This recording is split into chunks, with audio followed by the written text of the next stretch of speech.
And we're live. Hello. Good afternoon, everybody. I call to order the regular council meeting of the Township of Cav-Monaghan on this beautiful Monday, September 20th.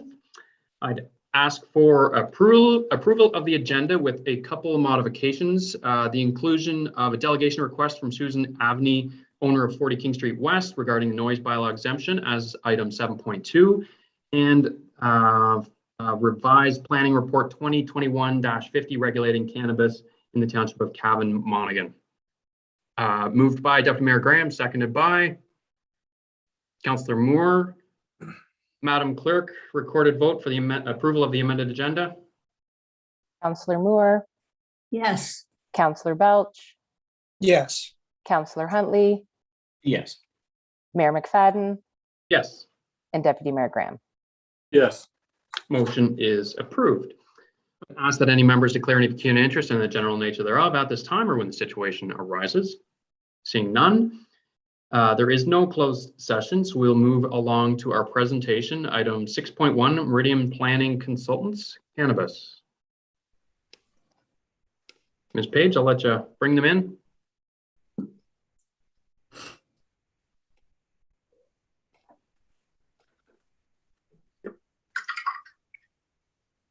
Mayor McFadden, I believe they have joined us.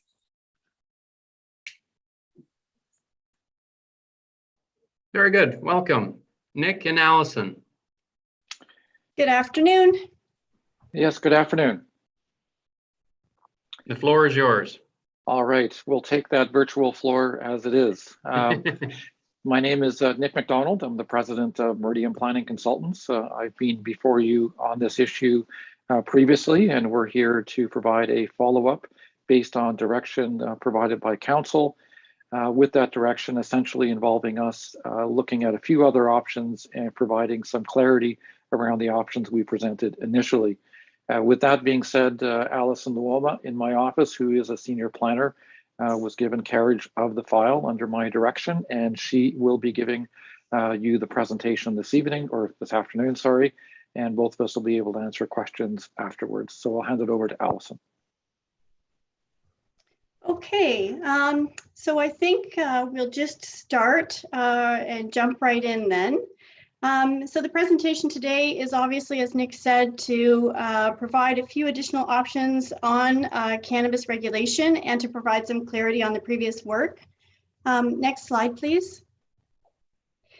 So in looking at this, we added the two additional options, which are the status quo, which is, in other words, the do nothing approach, and a second approach, which was to be as permissive as possible with minimal or no regulation. So what we've tried to do is package that material in a more streamlined fashion, so it's a bit easier to compare those options. Next slide, please. So in looking at this, the addendum memo, it identifies the best practices that we have seen in other municipalities. We did a survey and some research into how other municipalities are handling this issue. And then we took some of that direction and we used that to help us inform and make some direction, some recommendations for what the best option may be for Cavan-Monaghan. Next slide, please. So this addendum specifically addresses commercially licensed cannabis operations. It does not address cultivation for personal use or designated growers for medicinal uses. Next slide, please. So cannabis is grown primarily in three ways. And we'll look at this just to give you a little bit of background here. It's grown as an outdoor field crop. It can be in hoop houses. Hoop houses are those temporary greenhouse structures, but they are not sealed and they're open to the environment. They basically just protect the crop from hail and wind and those sorts of things. In terms of managing some of the impacts from cannabis in an outdoor setting, really you can only rely on separation distances between sensitive land uses. Obviously, as it is very much an outdoor means of growing the crop, any sort of air treatment is really not an option. You're relying on those distances. Cannabis is also grown in greenhouses. which of course are closed and sealed, but they do rely on natural light and some artificial climate controls by way of fans, humidity, air conditioning, and even light to augment light in those shorter growing season days in the winter. It's also grown in warehouse type buildings, which are mostly found in industrial areas. These buildings are entirely closed from any outside influence. It is all reliant on artificial light, artificial humidity, all the artificial controls. These particular structures are a little bit easier to manage the impacts from in terms of various of the engineered air treatment facilities. Next slide, please. So there are a number of impacts that are unique to a cannabis cultivation crop. The key ones here are listed on the slide. First and foremost is odor, which tends to be the most prominent. In terms of odor control, if you're looking at indoor facilities, there are many possible technologies that can be used. These technologies, in terms of their effectiveness, they depend on the specifics of the operation, the scale of the operation, and the type of building that it's in and the architecture that it's relying on. There is really no one-size-fits-all solution to managing odor effects, given all of those different variables that I just mentioned. And it's worth noting that odor control is also part of the federal licensing requirements. So although many municipalities do still regulate or require air treatment facilities in their zoning bylaws, it should be noted that it is part of their federal license. Odor control in terms of outdoor uses, as I said, they're relying on separation distances, and this is not a unique model in Ontario. We have relied on that through MDS for a long time, where we have livestock operations, and that MDS works in two ways. So in terms of a farm looking to expand close to a sensitive land use, or an expansion of a residential or other sensitive land use as it may impact a farm that's already existing. So MDS works in two directions. And in terms of cannabis control, some of the new land use compatibility guidelines that the province has released are working off of that same model, but we'll deal with that a little bit later in the presentation. It should be noted that outdoor growing of cannabis is viewed by the province as an agricultural use. And so for those land use compatibility guidelines, they specifically address indoor cultivation. They do not address outdoor cultivation because the province has deemed that to be an agricultural use subject to the PPS and normal farm practices. In terms of noise and light pollution, again, this has been a bit of an issue, especially where you have 24-hour growing operations. And the picture that you see there on the right-hand side, this is the sort of purple haze or purple light that emanates up out of a greenhouse operation. And that does have an impact on other surrounding land uses, residential land uses. There have been reports in some of the literature that we looked at that it does actually have an impact on surrounding crops, potentially depending on what they may be as well, because it's affecting that light and the amount of light that they get. In terms of noise, of course, that would come from fans and some of those humidity controls and atmosphere controls within the greenhouses and those cooling systems going on and off. Cannabis cultivation is a high water use, particularly so. And so there are a number of high water needs that must meet very high standards for irrigation, processing, cleaning, even disinfecting. This is also addressed through a lot of the practices within the federal licensing. But it is not only simply the taking of that high water. So for example, if more than 50,000 liters per day were required, that trips the need for a provincial water taking permit from the Ministry of Environment. But also there is the treatment of the wastewater once that's done in terms of quantity, but also for quality. And then finally, one of the other impacts that has been noted is traffic. When you do have these larger cannabis operations, there is an increase in truck traffic. And of course, there are some other things that need to be addressed, such as parking for people who work at the facility as well. So, and loading bays, I would also say loading bays for that truck traffic on site.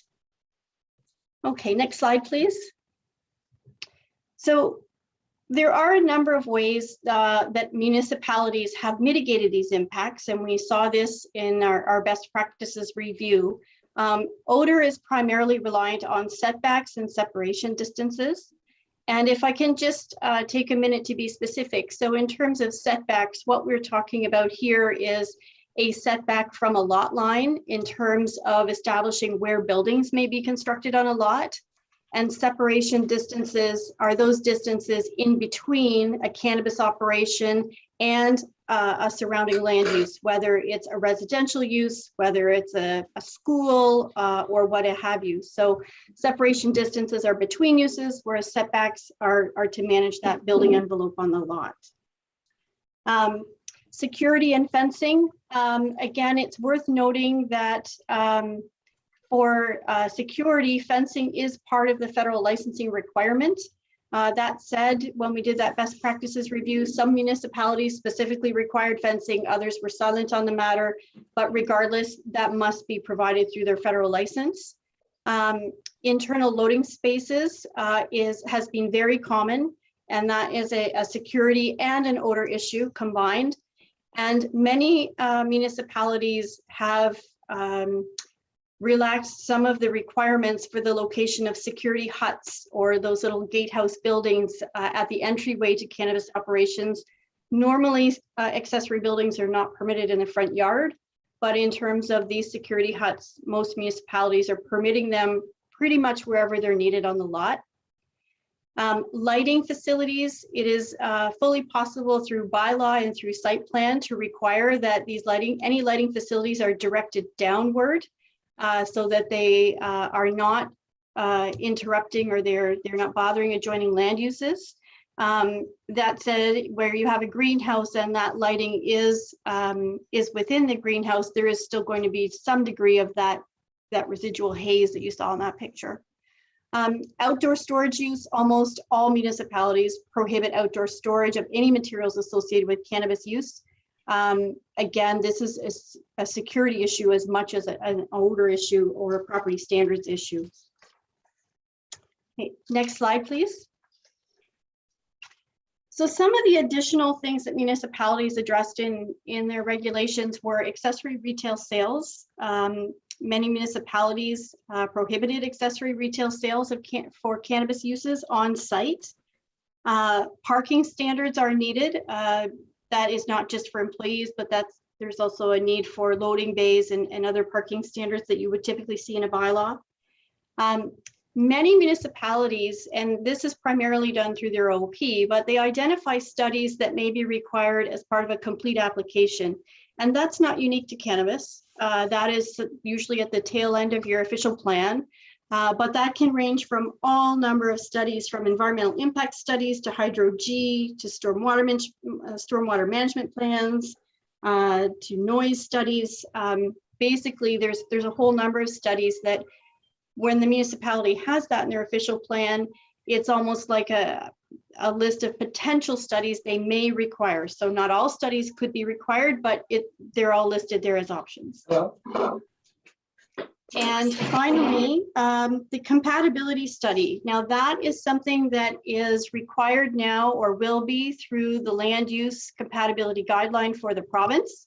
A compatibility study has prescribed components. The province has outlined what constitutes a compatibility study, and they've also identified areas of impact that would trigger where those studies are required.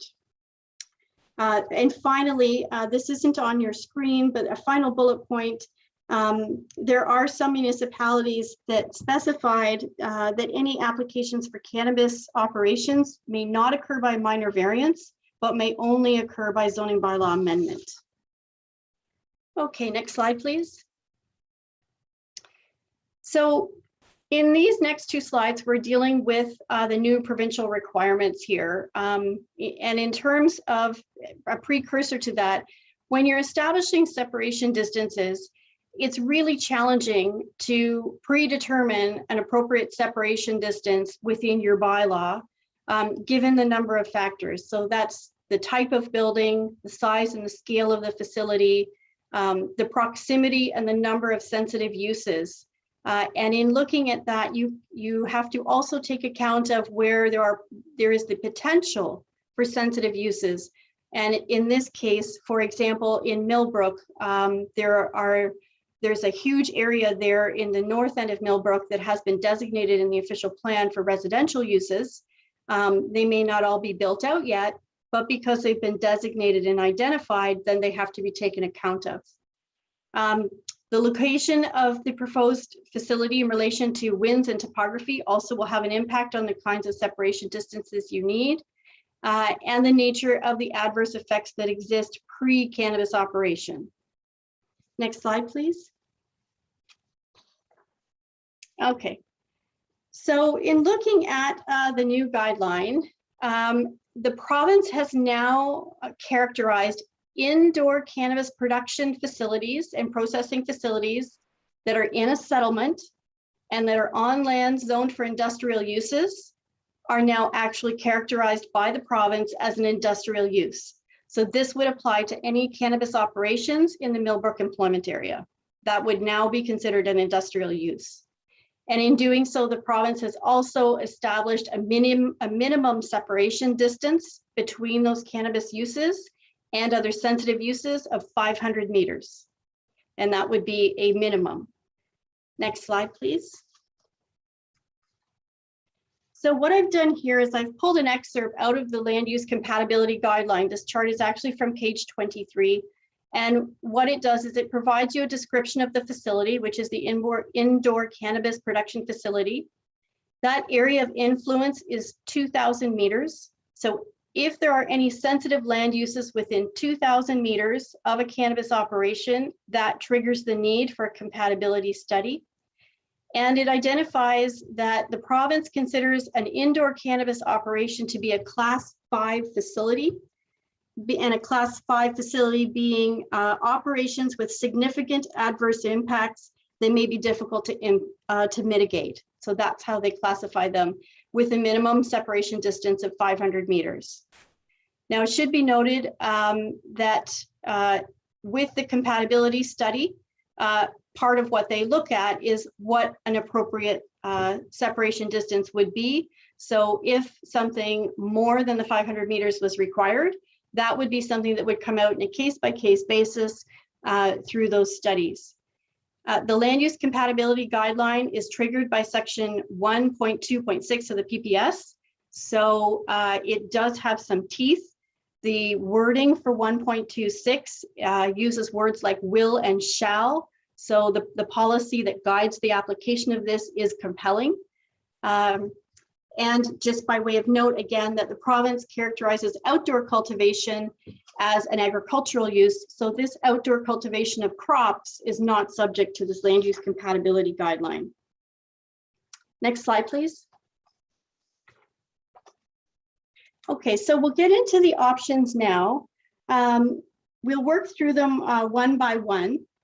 So the first option, which is the one that Meridian is most supportive, is that that cannabis production only be permitted subject to a zoning bylaw amendment. So this is indoor cannabis production. It would apply to production is cultivation. It would be permitted within the official plan designation as of right, so that if an application came forward, they would only need a zoning bylaw amendment. And specifically, it would be permitted, indoor cannabis production would be permitted in the urban and rural employment area designations of the official plan, the agricultural area, the rural area, and the various applicable ORM, Oak Ridges Moraine designations. Again, only permitted by amendment, but they would be permitted as of right. Outdoor cannabis operations would be permitted as of right with a 300-meter separation distance from sensitive land uses. Next slide, please. So the implications here is that by using or relying on a zoning bylaw amendment process, it offers the municipality the most comprehensive approach to ensure that all matters related to the cannabis operation are considered and addressed. It gives the township the opportunity to consider everything on a case-by-case basis, and it allows the municipality to customize the studies or some of the mitigative measures that are required to the specific application that would be sitting in front of them. Equally, it provides opportunity to the public to provide comments, and it gives notification to those in the surrounding area. In terms of what would be required to implement option A, an official plan amendment and a zoning bylaw amendment are both required. The official plan amendment, regardless of what option is chosen, the official plan amendment must occur because at present, the official plan is silent on cannabis cultivation and processing. It's simply not addressed in the official plan. And so there are some recommendations that there should be some use-specific policies put into the official plan to address that situation. Next slide, please. So option B is the status quo. So that would be to continue to permit indoor cannabis production as of right within the Millbrook urban employment area. So again, this would be permitted as of right within that designation of the OP. The OP would need amendment to specifically permit it within that designation. And of course, those general policies I just spoke of. And it would be permitted as of right in the M1 zone, subject to the requirements of section 11.7 of the zoning bylaw, which is, there are just a very few general zoning provisions there that guide cannabis production and processing where it is permitted. Outdoor cannabis production, again, permitted as of right in the ag and rural zones with that 300-meter setback. Meridian is not supportive of this particular option, given the implications of the new guidelines. Next slide, please. Okay, can we go one more slide forward and then back? Thank you. So in looking at this is Schedule A1, this is Millbrook, and you can see here that the blue is the urban employment area, yellow is residential, and purple is institutional. And that red line is the 500-meter line. That's the minimum separation distance as required by the land use compatibility guidelines. At present, just to clarify those guidelines, they are draft, and the commenting period through the environmental registry has closed, and we're waiting to see what the final version is in terms of how that's released from the province. But at the present time, the 500-meter separation distance is the best information we have to work with. And if that was put into place, this is how that would look in terms of what the impact on the residential and sensitive land uses in Millbrook would be. Could we go back one slide, please? Thanks. So again, so the implication here is that that 500-meter setback distance, it encompasses a large area, and that really significantly affects the feasibility of option B. So in terms of municipal actions, again, you would need the official plan amendment, and it would also affect the zoning bylaw amendments, in terms of the land use compatibility guidelines. Next slide, please. And yeah, there we go. Okay, so option C, we looked at permitting indoor cannabis production as of right in the urban and rural areas. So what that does is it takes the current permission to have that in the M1 zone, and it extends cannabis permissions to the M2 zone as well, which is your rural employment zones. This would be permitted as of right. So again, only a zoning bylaw amendment would be required. Next slide, please.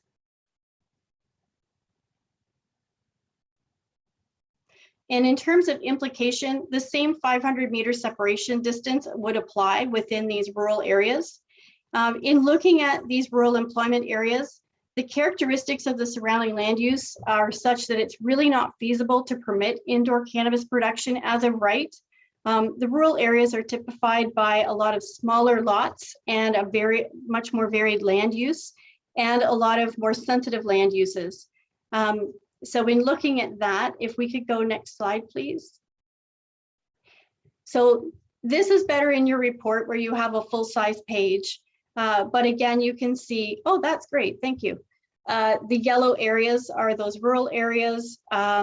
There's a lot of smaller lot development. In some cases, that 500-meter separation distance, that leaks over into a neighboring municipality in a couple of those situations there.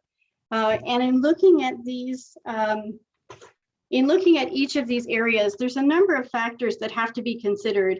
And that is the suitability of the property, the available servicing, road access, the parcel size, the nature and scale of the operation, and of course the surrounding land uses.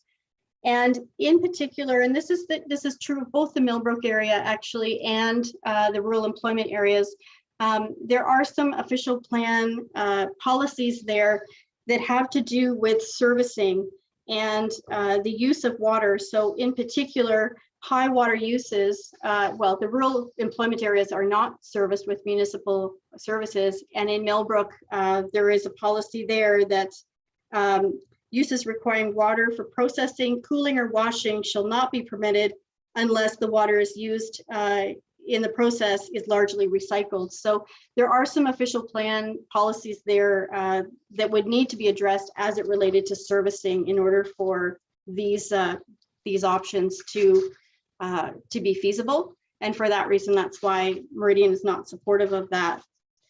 Next slide, please. And finally, option D, that was just to be maximally permissive with little or no regulation. And really in looking at that, given the nature of cannabis operations, given the range of impacts that are possible, given the new strengthened land use compatibility guidelines that have come out, it really is not feasible to actually pursue that option there. That would not provide the municipality with any opportunity to comment on or in any way guide the siting of a cannabis operation or to mitigate impacts. Next slide, please. So our recommendation was to be supportive of option A. This ensures that the municipality is involved in the planning for cannabis facilities and provides the municipality with the appropriate legislative planning tools to assess a broad range of impacts and secure mitigative measures. It provides the most comprehensive approach to ensure that all matters are considered on an individual case-by-case basis. It focuses very strongly on land use compatibility between uses in the community, as well as environmental concerns and servicing considerations, which were particularly important, I think. And in our view, it represents good planning. So overall, we were most supportive of option A. And even under that scenario, an official plan amendment and a zoning bylaw amendment would be needed to bring some of the existing policies and regulations more in line with the existing provincial requirements. Next slide, please. And with that, I think we can open it up to discussion. Very good. Thank you very much, Allison. Any questions from members of council? Councillor Huntley. Through you, Chair. Yeah, I had a couple as you went through there. I was just kind of curious. I want to clarify. Where do I start? I guess the high water usage. You kind of covered that a little bit at the end there as well.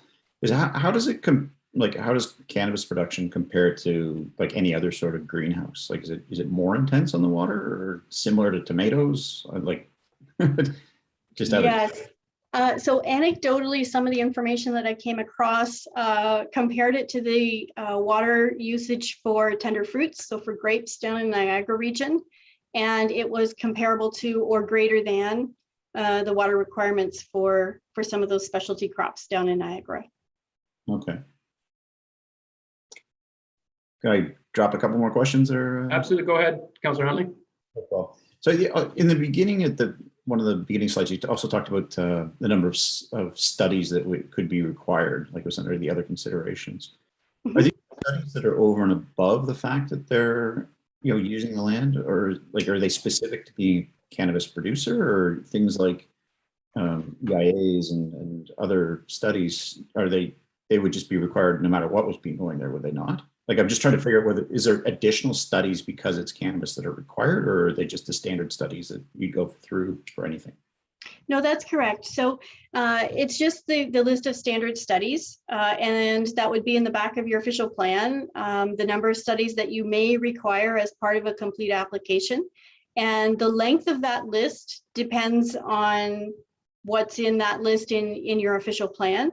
What I was really trying to demonstrate there is that you have a broad range that you can pull from. And so the degree to which you have a number of studies you require or only a few, that's very much at the municipality's discretion, but it's within the ability of you to require those as part of a complete application, the same way you would for any other zoning bylaw amendment. Okay, that's I guess, I have one more question. Oh yeah, you keep referring to the 500 meter zone around these things, but I thought somewhere on there I saw 2,000 meters. What was the 2,000 meters pertaining to? Sure. So the 2,000 meters is an area of influence. So if there are any sensitive land uses, so for example, residential land uses within a 2,000 meter envelope around a cannabis facility, anything inside that 2,000 meters triggers the need for a compatibility study. So, and it actually works two ways. So if the cannabis, say they wanted to site a cannabis facility or they wanted to expand a cannabis facility, any sensitive land uses within that 2,000 meters, then the proponent would have to do that compatibility study. But if somebody wanted to come in and build a residential subdivision within that 2,000 meter envelope, then they would also have to do a study where they would have to demonstrate need as to why it's necessary for them to build that residential subdivision in that location. So it's similar to MDS. It works in two directions. Okay. All right. Very good. Any other questions from members of council? Councillor Moore. Yes, through you, Chair. The one that I'm curious about is the light pollution. We talk about it for affecting people, but what about livestock? Because I can't imagine dairy cattle being awake all night with lights. You know, I would imagine that would probably have an impact too. I'm not super versed on dairy, but yes, I would imagine it could have a number of impacts, certainly on crops or livestock or people enjoyment of property in general. Mm-hmm. But there isn't any rules or regulations about that, really, is there? For cattle, for animals, livestock in general? No, not specific to livestock, no. Not that I've found anyway. Thank you. Deputy Mayor Graham. Thank you, Mayor, and through you. Thank you for the presentation. I have a couple of questions in there. It's they might be a bit complicated, and I'm not sure this is the appropriate time for them, but I guess one of my considerations is with regards to the implications on assessment. When we're talking about hypothetically considering an agricultural use on agricultural lands, and we're talking about, potentially converting agricultural lands and properties, contributing to the food network and taking those out of the food network for indoor cultivation of cannabis. Is there any precedent, or how have other municipalities addressed that when it comes to the assessment of these sorts of facilities? I haven't come across any of that information. I don't have an answer to that. That is something we could endeavor to find out. I think it would be important, because I think, the agricultural subsidies are, an ongoing conversation depending on where you are. And, I'm not advocating for removing it for that purpose, but I think the cultivation of cannabis, to me, wasn't really an opportunity or a justification for that sort of, subsidization that municipalities, contribute to the whole tax circle. So I'd be curious to know, I think in my, little research that I did, it seems as though Ontario is a bit unique in when it comes to the Assessment Act itself, and they talk about farming being a criteria based around, the tilling of the land or tillage. And I think, depending on, your interpretation, I think you could consider the preparation of the soil in a facility tillage, I guess, but I don't think it's very clear. And if we're going to allow, even through a zoning bylaw amendment and an OPA amendment, to me, I just don't feel as though that same subsidization would be appropriate for this type of cultivation. So I'm very curious as to how others have done with that. And then obviously, if the facility themselves are going to be recognized as industrial, there are other implications of that designation for those types of facilities, when it comes to, development charges and subsidizing industrial development by waiving certain development charges. Well, there are implications, like you alluded to, when it comes to traffic and things of that. Like, well, part of the way that we insulate those costs from the taxpayers is through DCs, that if they're not appropriate or this type of facility might be exempt, well, then that's disproportionately affecting the taxpayer. So that's sort of the nature of most of my questions. Okay.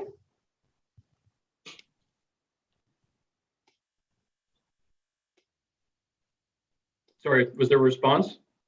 I can jump in on that one. Sure. I am aware of some municipalities looking at this issue in some detail, and we can provide an update on that. I think though that in agricultural areas, whether it's a greenhouse, a hoop house, or outdoor cultivation, the assessment would continue to be agricultural. I think it gets a little bit more tricky in urban areas, and that's because the province is considering these uses to be industrial uses for the purposes of their own guidelines. But it's something worth certainly considering. But given that even though a crop is being grown and it's being grown in kind of a different way, it's still agricultural. So that's how I would view it from an assessment perspective, but I'm not a tax guy nor a lawyer, so I'm not the one to tell you that. Yeah, and the things that I just follow up on that, Mayor, just is with regards to, it seems as though there's a bit of ambiguity as to what, and that responsibility or somewhat of that decision making has been left to municipalities to determine on their own, because it doesn't fit within these certain parameters of the Assessment Act. And so if that's the case, I think it's important that we understand and maybe have some sort of, I don't say direction, but some sort of background as to what our capability is to establish, whether it's a new mill rate or something to that effect for this unique, production. I think I would be very curious to know how we're going to address that moving forward, because it is a really important factor to consider from a municipal standpoint. So as mentioned, we'll take that away and give that some thought, and if there is any case studies out there that we can provide to your staff so they can look at that in some more detail, we'll do that. Thank you very much. Very good. Councillor Moore, go ahead. Through you, Mayor, just one more question. You were talking about the purification of the water that's being used if they're doing it indoors. What about when they're irrigating the fields outside? The drug release, like we can't put pills in our septic system or anywhere like that. So what about what's going into the ground that the people on wells are going to be affected? How are they going to be affected? Yeah, no, there are requirements through their federal licensing that they receive in terms of how they manage their waste, and that includes their effluent. So there is a set of criteria that is put in place through that federal license. And that can affect what's in the actual ground, like by irrigation? Well, in terms of the effluent coming out of the facility. So before they release it, so similar to stormwater management, they would have to do what was necessary to treat it, to bring it into those acceptable levels. Again, that would be prescribed in their license. Okay, thank you. Very good. Councillor Moore, were you referring though to irrigation on agricultural fields outside versus inside? Yes. Yes. Like, I don't know how they can capture it. Yeah, I guess the simple answer to that one is that irrigation like that happens all the time. I know, but it's not usually drugs. That's a good point. And So your point's well taken. A lot of that irrigation gets taken up by the plants themselves. A lot of it evaporates back into the air, and some of it does go back into the ground. So I mean, it's a good thought to think of. We don't really have a clear answer on that, other than to say that there are rules and regulations around that through the licensing process. And I suppose if you live near a whole bunch of onion growing, you'd have a little bit of an onion smell potentially in your water. It really depends on what is growing in that particular area. But to the best of our knowledge, the active ingredient in cannabis does not transfer through the water into the ground and then it gets taken up in other ways. That doesn't happen. By the time it gets into the ground, it's gone. It's purified. That's Okay. correct. Deputy Thank Mayor you. Graham? Sorry, I was just going to provide that same clarity you did, Mayor. Thank you. Okay, very good.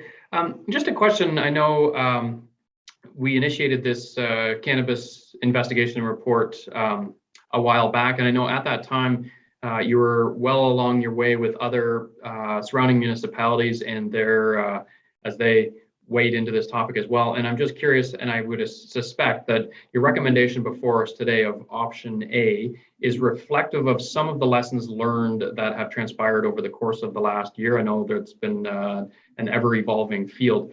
Maybe you could share with us some of the trials and tribulations that have popped up that certainly led you to your recommendation before us today in option A.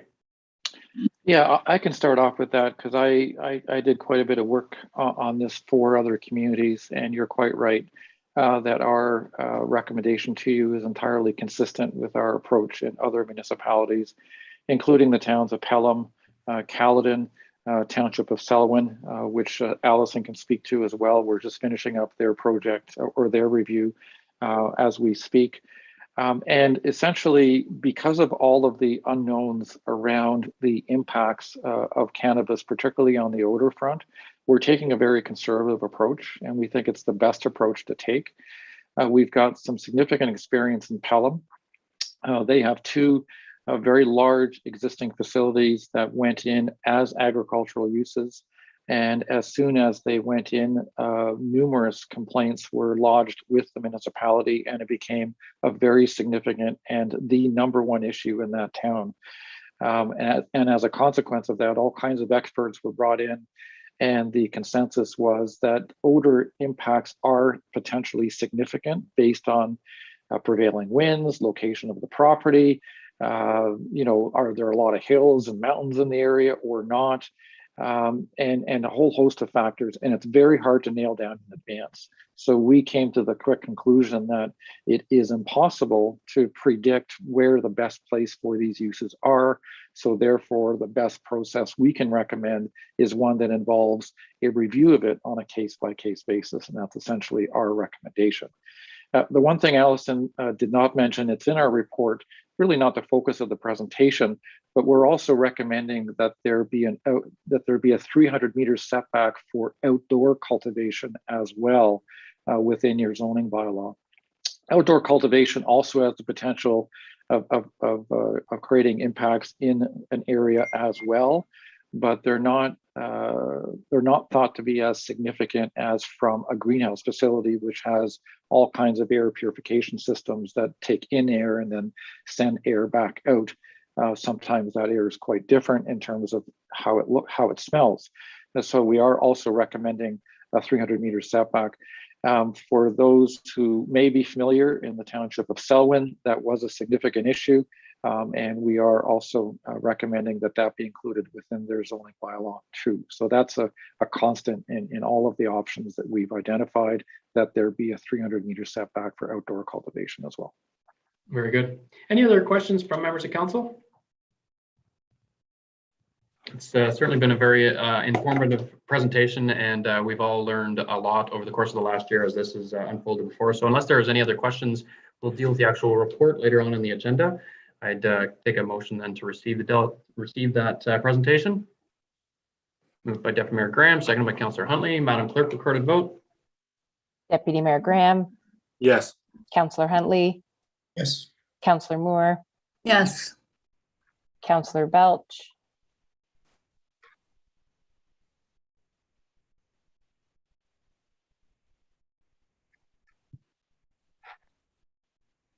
Yeah. and Mayor McFadden. Yes, motion is approved.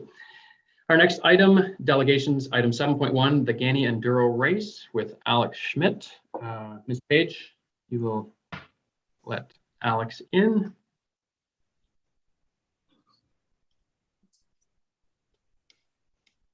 I see Alex is in there. Welcome, Alex. The floor is yours.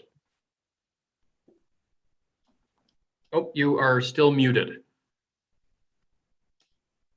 Very good. Thank you for that. Good afternoon, councillors. Thank you for having me. Right off the start, working with the staff last week, we adjusted our plan slightly. So I have a slightly different proposal here. If I'm allowed, I'd like to put a motion forth to present different material. All right, well, I can look after the motion part. Madam Clerk, do you have a copy of what's about to be brought up? Through you, Mayor McFadden, no, I do not. Do we have a way of Perhaps. sending it across, or how do you wish to deal with that? Perhaps Mr. Schmidt could email me the delegation, and then I can share my screen if we just want to take a quick minute. Sure. Does that work for you, Alex? Absolutely. All right. In the meantime, I'll get a motion to present what you are about to send across. Motion from council. I got a Deputy Mayor Graham, second by Councillor Huntley. Madam Clerk, multitask. We got a recorded vote at the same time as you're receiving your email. No problem. Councillor Belch. Councillor Belch. Yes. Deputy Mayor Graham. Yes. Mayor McFadden. Yes. Councillor Moore. Yes. And Councillor Huntley. Yes. Motion is approved. Councillor Belch, it's I think if you shut your camera off, we'll be able to hear you. It's very choppy. I don't know whether you're having issues hearing us, but we're not able to hear you very well. Okay, well, I haven't had any problems, but I'll stop the video. Yeah, okay, excellent. And then we'll be able to hear you loud and clear.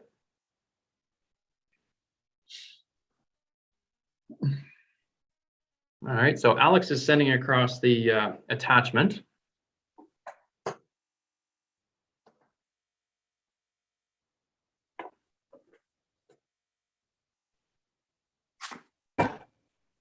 Alex, once you've sent it, we'll leave it for the clerk to retrieve it and bring it up on the screen. But you're certainly welcome to go ahead and speak under the assumption that you've changed it up somewhat, and we will eventually see it on our screens.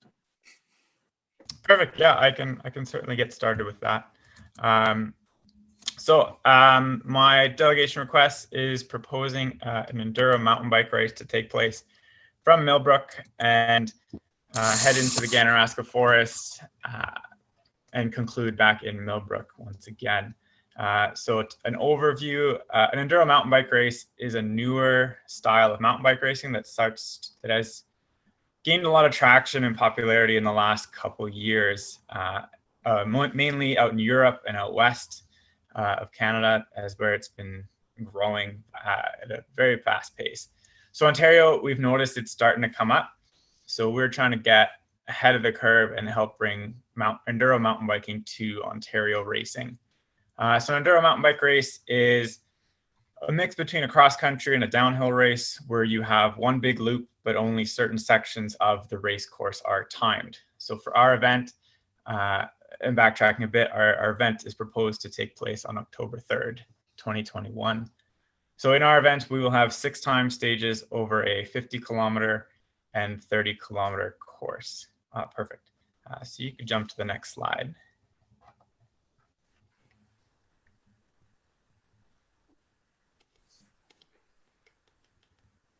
Perfect. Yeah. So 6 time stages over a 50-kilometer and a 35-kilometer course. This race course will take place over the Millbrook Valley Trails and in the Ganaraska Forest. We're organizing this event in conjunction with Ontario Cycling Association, and this is a sanctioned event and insured through them.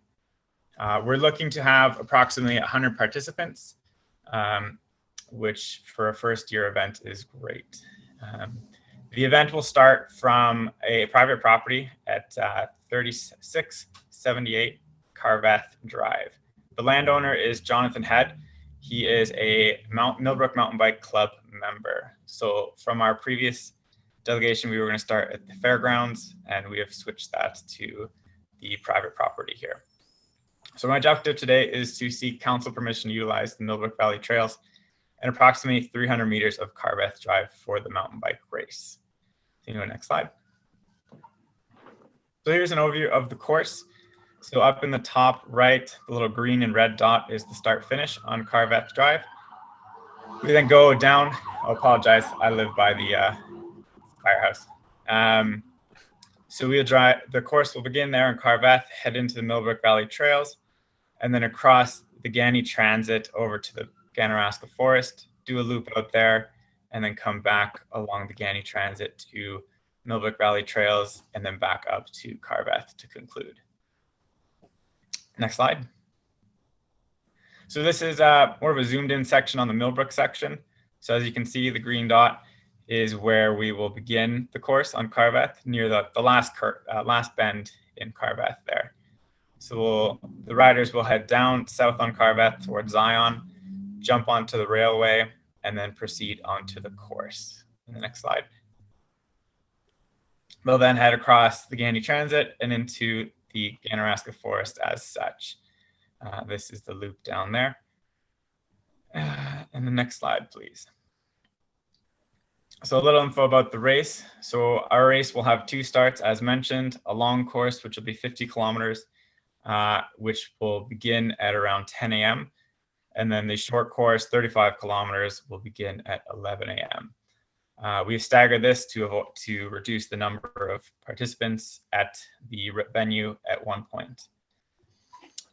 Again, furthermore, to reduce congregation at the venue, but also at the first stage, since it is fairly short after the kickoff of the race, we're going to send people off in groups of 10 at a time, and in 2 minutes separation between groups. This will also reduce the amount of people on Carbeth in that last 300 meters of Carbeth. So each stage of the race, so the time segments, is completed individually in a time trial format. And so this is where we want to avoid that congregation at the top as people line up to begin each segment on their own. We'll have volunteers along the course, mostly at the beginning and end of each time segment, which we call stages. There'll be plenty of arrows and tape along the course to guide participants throughout the course so they don't get lost or take a missed turn through any of the trail sets, as it can get confusing out there. And as well, we'll also have 2 qualified first aid volunteers on site and course all day, available to attend to anybody's injuries as they go. Anything serious, we will call the ambulance to have them picked up and brought to Peterborough. Next slide, please. So some of our COVID protocol in place to address the current climate is we'll have masks, mandated masks at the venue at all times. When you are racing, you are not required to wear your mask. So once you've left the property, you can take your mask off and begin your race. There will be signage at the venue reminding people of wearing a mask, as well as the 2-meter distance requirement. So this will ensure that people are reminded that they are to adhere to the COVID protocol. Staggered arrivals between the short and long course, as mentioned previously, is to reduce the number of people congregating at one point. There'll be porta potties on site, and these will be sanitized before and after each group. So before the long course arrive, we'll sanitize the porta potties. After they leave and before the short course racers arrive, we'll sanitize again. And then after the short course, these will sanitize again prior to the arrival of athletes at the end of the race.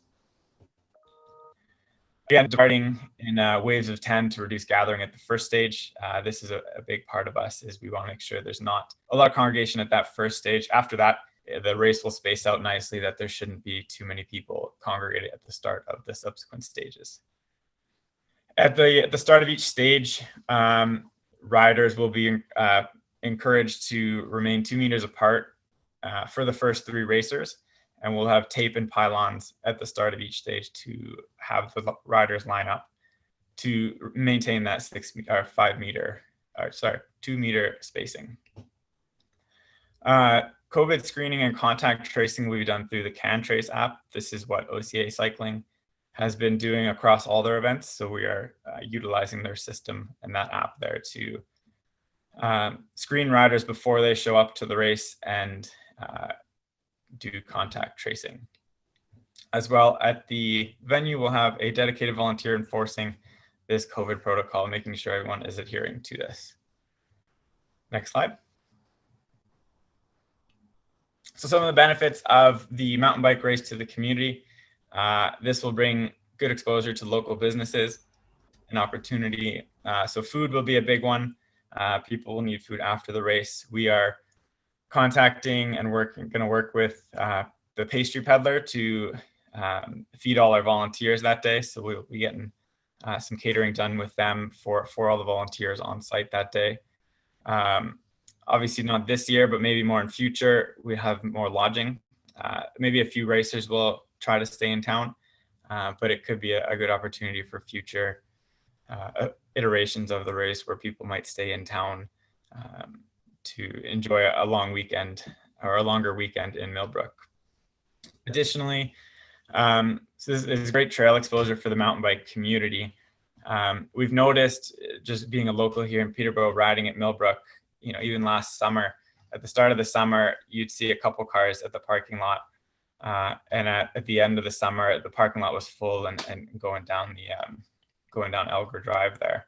So I think this is a good opportunity to showcase what the Millbrook trails have to offer to the mountain bike community and show it's really a unique spot and a good destination for weekend riders. So we can get more return riders to the area, which will generate more Millbrook Mountain Bike Club memberships, which helps those guys be able to clean up the trails, maintain the trails, and potential new trails. As well, it is good for community health. Both future participants from the club, as if locals see a mountain bike race going on, it could encourage them to get onto a mountain bike and potentially participate in future years. So that is my presentation. So next slide if anybody has any questions. Very good. Thank you, Alex. Questions from members of council? Councillor Belch, if you have a question, you can either speak out or raise your hand. Yeah, I'll ask a question. Okay, go ahead, Councillor Belch. Thank you. With it taking part in part of the Ganaraska, what is the feeling of the board? Basically, if you ask the board of directors for permission to use, I guess, a portion of their property. Yes, so with Ganaraska, we've been in talks with them all summer. We've obtained a permit to be able to have an event there. Okay. As well as the MNRF, we've discussed with them, because I know some of those Millbrook Valley trails touch on the MNRF property. So they also have agreed and said it's okay. Very good. Further questions from members of council? I got Deputy Mayor Graham. Okay. Through you, Mayor. Thanks for the delegation, Alex. A question, just being the representative on the Millbrook Valley Trails, I know we have a meeting coming up next week. Has there been any or I guess first questions first.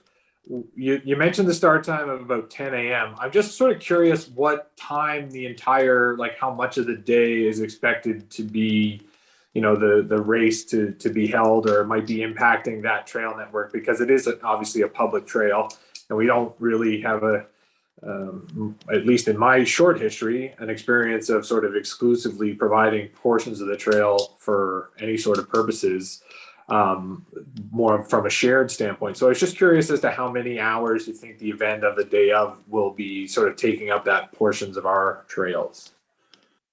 Sure, absolutely. The race itself will be from 10 a.m. and we've put a time max that all riders must be back by 4 p.m. I anticipate the fastest of the long course will be back in 4 hours, and then the slowest will be back within that 6-hour window. So within the trails, the Millbrook Valley Trails, we have chosen Trenchtown as our first stage, and then Backstage Pass as the final stage. So there'll be a gap in the trails there, or at least on the Millbrook side. We'll probably have, let's say, an hour after 11 a.m. So maybe at noon till let's say 2 or 3, it'll be empty at the Millbrook side, and then riders will start pouring back in on the Millbrook side around 2:33 kind of thing. Okay, thank you. Councillor Moore? Mayor, this is just a question, just in general. You mentioned possible accidents, and I know they can happen anytime, everywhere. But what kind of insurance do you have on it? Is there something that says somewhere that Cavan Township, since it's our trail, wouldn't be responsible if somebody was, God forbid, badly hurt? I believe our insurance policy takes ownership of all injuries. I'd have to review the policy, and I could forward the policy to your staff to review as well. But yeah, we take full ownership of injuries. And there's something that's in writing that says Cavan Monaghan wouldn't end up being I believe responsible. so. We would add Cavan Monaghan to the policy. We'd update that this week to include Cavan and landowner. Okay. And Millbrook Valley Trails. Thank you. Further questions? Deputy Mayor Graham, did you have other questions that you wanted to ask? No, that was it. Okay, just a question, Alex. You indicated earlier, maybe I heard you wrong. It's 100 participants leaving from 678 Carbeth.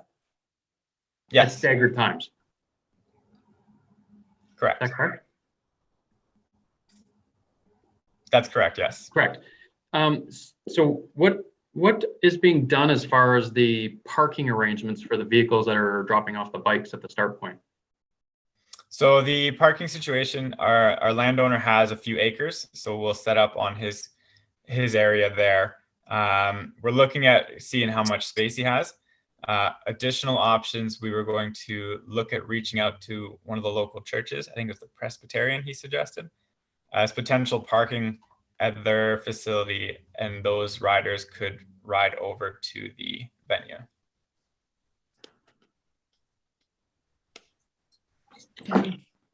Okay.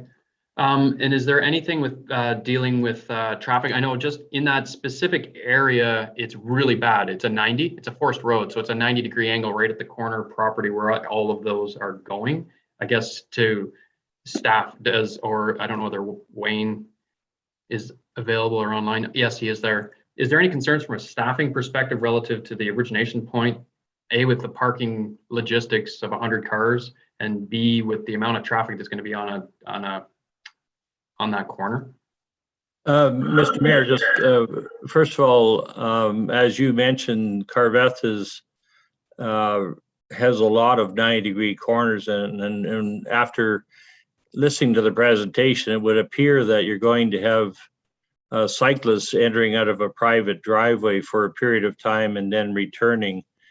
And we would normally start this process by looking at a road occupancy that determines the date at which you are going to start and how the traffic can flow in that area, because no one in the general public will know that there's a race going on.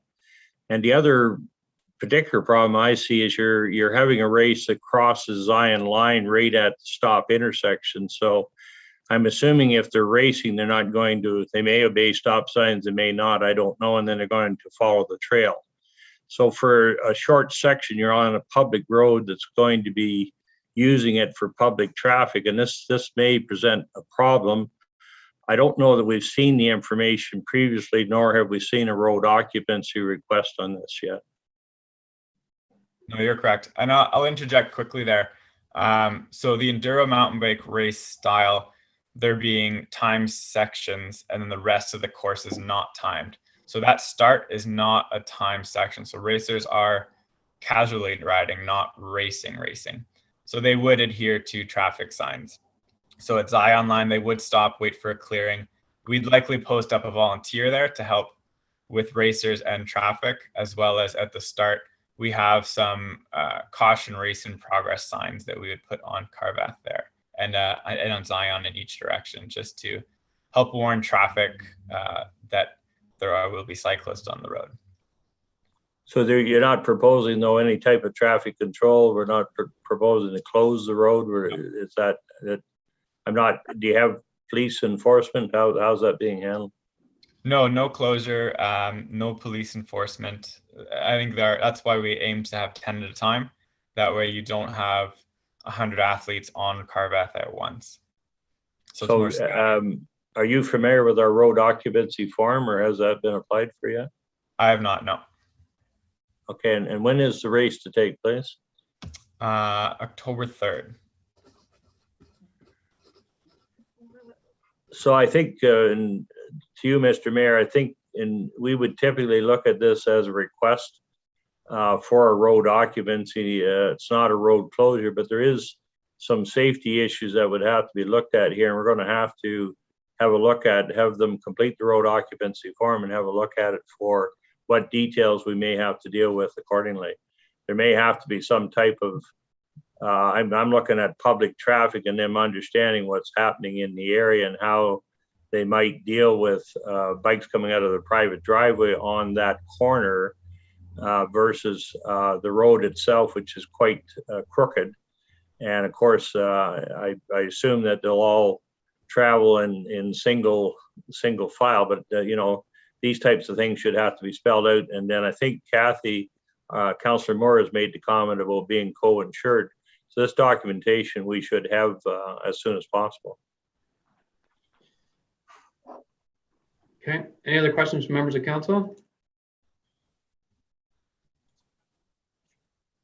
I don't see any. I guess a few points have been raised, and I guess my it's not that I don't support the event. I think it's fantastic. I enjoy bicycling as well. It would be to meet the satisfaction of township staff. A couple items have been raised specific to public works, specific to safety, and as well to insurance. But I'm certain that they can work through these issues, but I would want to ensure that it's done with the support of the appropriate staff. So I don't know, I guess Ms. Hurley, I see you've turned your camera on. If you've got a suggestion for moving forward, but those would, just from a high level, those would certainly be the issues that I would want to see addressed prior to it taking place. That and the addition of the parking on that spot. Once the spot's filled up, looking at it on a GIS, it's a triangular odd shaped lot with a lot of trees on it. So I don't know how much traffic or parking can take place there. I know there's alternatives that are being set up, but I would hate to see cars piling in there beyond the physically what's capable on that spot. So anyways, Ms. Hurley, I'll turn it over to you to provide us a suggestion. Thank you, Mr. Chairman. Through to council and to Mr. Smith, we have emailed back and forth. So pleasure to meet you from our emails recently. So staff was a little bit late getting involved in this. However, we have mentioned these items to Mr. Smith if council is willing to support this event going forward on our township lands through the Millbrook Valley Trails. But we will have to confirm insurance and have our noted. We would advise fire, police. As Wayne already mentioned, that occupancy form would have to be filled out. All of this would have to take place in a very short time period, given the timeline of the race. But we are prepared to do that should council wish to support this event going on. We will follow up and ensure that the documentation is in place. Parking and signage, I didn't know about the new route. I will make a note of that. Mr. Hancock and I were sort of talking about this again this morning, but given the route, we will want to ensure that there is volunteers at certain points of traffic concerns and the signage, as well as today we talked about the parking. So staff will be following up should council wish to support this event. Very good. Any further questions, comments from members of council?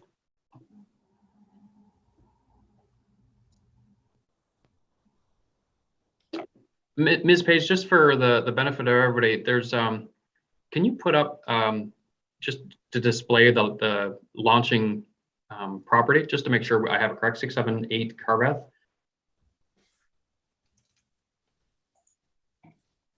For you, Mayor McFadden, through the presentation that was just presented?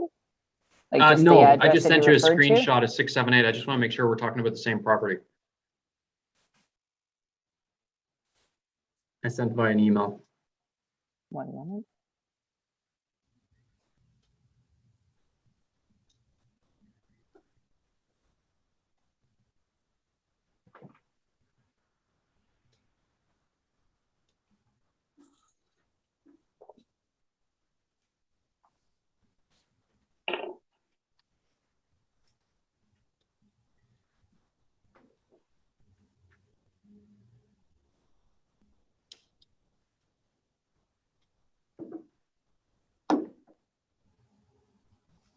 Through you, Mayor McFadden, Ms. Kavanaugh has it on JS, so she's going to bring it up.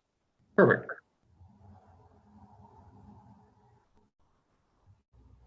Okay, yeah, that's it right there. Excellent. So you can see from the dimensions of that property, I obviously have serious concerns with regards to the potential of up to 100 cars being parked on that triangle. So I'll leave it to staff, but I want that certainly understood where the parking is going to be in advance, given the proximity to that corner, the inability to, we do not want people parking along the sides of the road. That definitely has to be part of the discussion that takes place with our public works. But I'm content to move forward with it, provided that staff is satisfied with their insurance requirements are being met. Public Works is satisfied with regards to the road and any safety that's required. And I don't know whether any other members of council have any other further conditions, but my assumption all along with the change of route that's been proposed is that it's on pre-approved Millbrook Valley Trail roads that are approved for bike races. That I'm making that assumption. That's why it was changed, so I wasn't questioning it. But Madam Ms. Hurley, was there anything further that you wish to have in the motion? Through you, Mr. Chairman. No, I'm fine as long as we've identified the property. I think given the photo that we're seeing here, I believe Mr. Hancock will probably want to take a look at this property. So, I mean, you can approve it in principle and then have that staff follow up, given the items that we've listed before, everything from insurance to, signage, parking, occupancy form, etc. But you could approve it in principle if you wish, and then staff would follow up to ensure that the requirements have been reviewed and considered. Very good. And I guess to our representative from Millbrook Valley Trails, is there anything supplemental to that based on approval from Millbrook Valley Trails, considering that they're using their trails, or how do you wish to handle that? No, I think it will be a topic of discussion that we've already had conversations will be added to the agenda. We meet on Monday, so that gives us a bit of prior time, but I think the conversation will be that, there's no sense in Millbrook Valley Trails taking a position on it until it's approved by staff and is actually going ahead. So sure, we might have some clarity by then, but in principle, we haven't had a meeting since, I guess it was July. So it's been a long time, and this is obviously something that's come up quite quickly. So we will be happy to discuss it and maybe extend an invite to Alex to address any questions that the committee might have. So if you'd like to add and supported by Millbrook Valley Trails to the in principle component of the agenda, I think that's fair, but I don't foresee it being an issue. Okay, very good. Ms. Hurley? Through you, Mr. Chairman, to Deputy Mayor Graham, just question regarding timelines. I mean, if this event is taking place on the 3rd and Millbrook Valley Trails is not taking place to the 27th, that does not give Mr. Schmidt a lot of time. I just want that noted. Like if council approves this in principle, I would think staff will ensure that everything is done based on the route that Mr. Schmidt has shown today. And we can certainly touch base on it, but once council's approved it, we would be, if it's approved in principle, we will be moving forward at a staff level to ensure everything is carried out. I do what the boss tells me. Well, I'm concerned. I'm not sure who that boss reflection is, but if you're not sure, I'm just concerned that we've left, if we're not doing anything until Millbrook Valley Trails approves it, that's not until the 27th. Oh, no. I just sorry. want clarity on that. Let me try to provide that to you as best I can. My understanding would be that I understand the concern. But in fairness to Alex and to staff and to Millbrook Valley Trails, I mean, we would have considered this or maybe had more to say about this should we have had a meeting where it could have been discussed prior to, but we're all sort of trying to catch up and meet the timeline as best we can. So, whereas I would have loved to have, another meeting or a special meeting to have that consideration, we don't have that luxury. So I don't foresee there being an issue with the utilization of mere portions of a bicycle permitted use component to the trail network for the times allotted. It is only one day and for a few hours, provided that there is the accommodation and similar to the township's consideration for volunteers to be placed at the roadway to prohibit any issues. I'm sure Millbrook Valley Trails would have those same considerations so that public users of the trail aren't compromised from their safety from the people participating in this. And I think those volunteers should be at strategic locations there.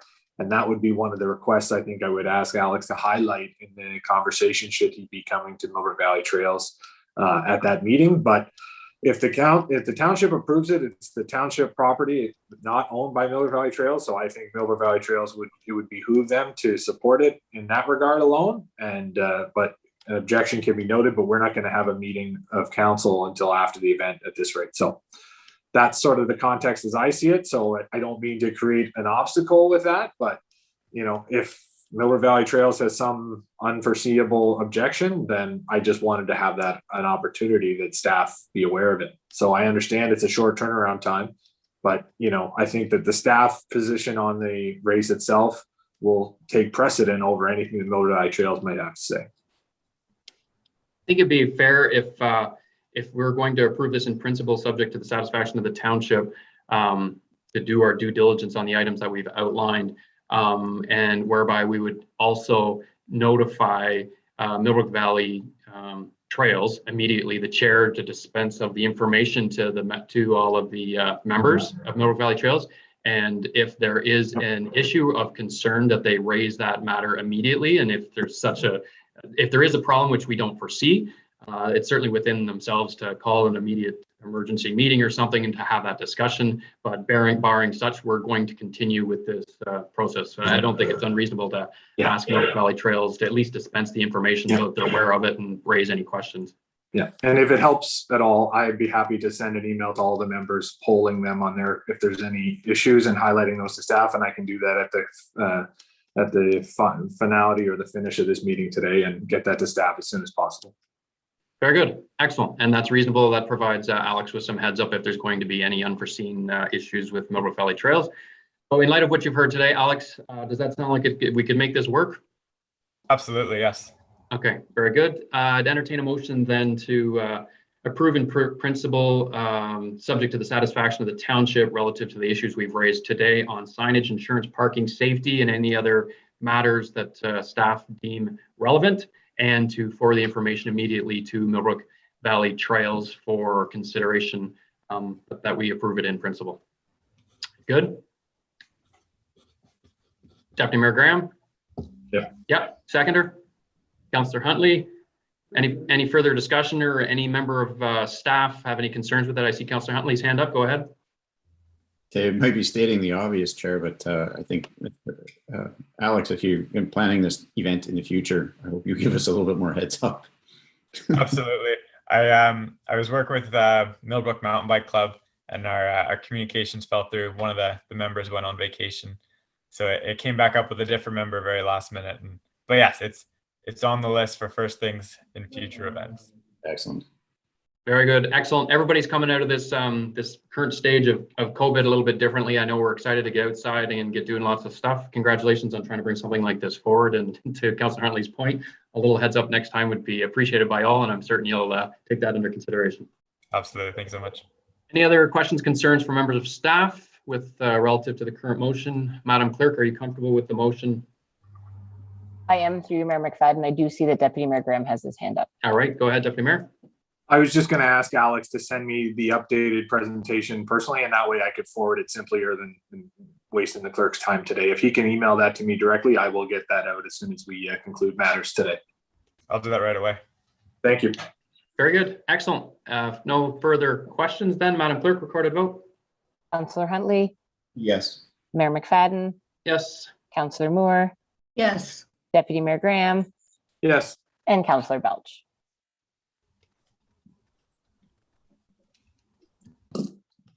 You're still muted, Councillor Belch.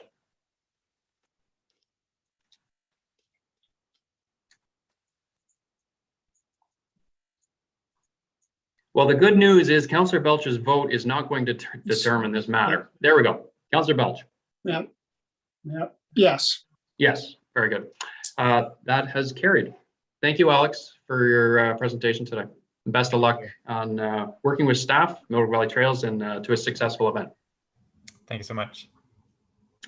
Our next item is 7.2, is the addition to the agenda, is Susan Avney, owner of 40 King Street West, noise bylaw exemption. And our clerk, Ms. Page, is going to welcome her in.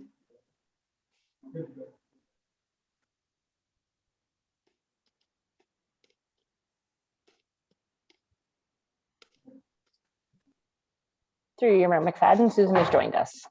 Very good. Welcome, Susan. Hi, thank you for having me. Hi there, thank you for having me. Just want to say that I've never been to a council meeting before, so I'll just wing it, I suppose, and you'll tell me what to do. So where should I start? I guess just speaking to your request of what it is that you're asking for, maybe just a brief explanation of the current background and what's brought you to this point, and then an explanation of what it is that you're specifically asking from council. Okay. So Millbrook Cathedral event space is under the COVID rules that really hamper our capacity and has hampered our capacity for the past 17 months. We have a number of events that have been postponed and downsized. And the only way to satisfy these last two events, people who have been trying to get married since 2018, is to have them outdoors. The noise bylaw, because we're in a residential neighborhood, is till 9 p.m. And I was under the mistaken impression that some of the COVID rules that were extended and put out to most of our hospitality businesses to extend the patios and allow us to serve alcohol outside, also extended to allowing us to serve outdoors later. So I applied for a permanent outdoor liquor license, and it didn't come with any extensions for noise. So this has caused a bit of a problem for me, for my couples, for my neighbors. So I have two events coming up. One is September 25th and one is October 10th that are going to be outside, and there's no options for me. Sorry, I mean, it's emotional. It's been really hard for small businesses to get through this. So these are the two last outdoor events. This was not my intention ever to do outdoor events. They're expensive. They're putting me in the hole. It's really tough. I'm being honest with you. My neighbors have been amazing. They are supportive of us. They are in touch with us. They have been with us from day one, hoping that we're going to be a success.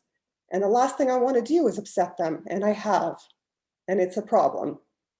So if I can just get these last two events handled, then we can get these people off the books, and we can look forward to a normal 2022 season where I don't have to make my couples out, get married outside. It's just not why I spent $1 million on a business. So that's where I am.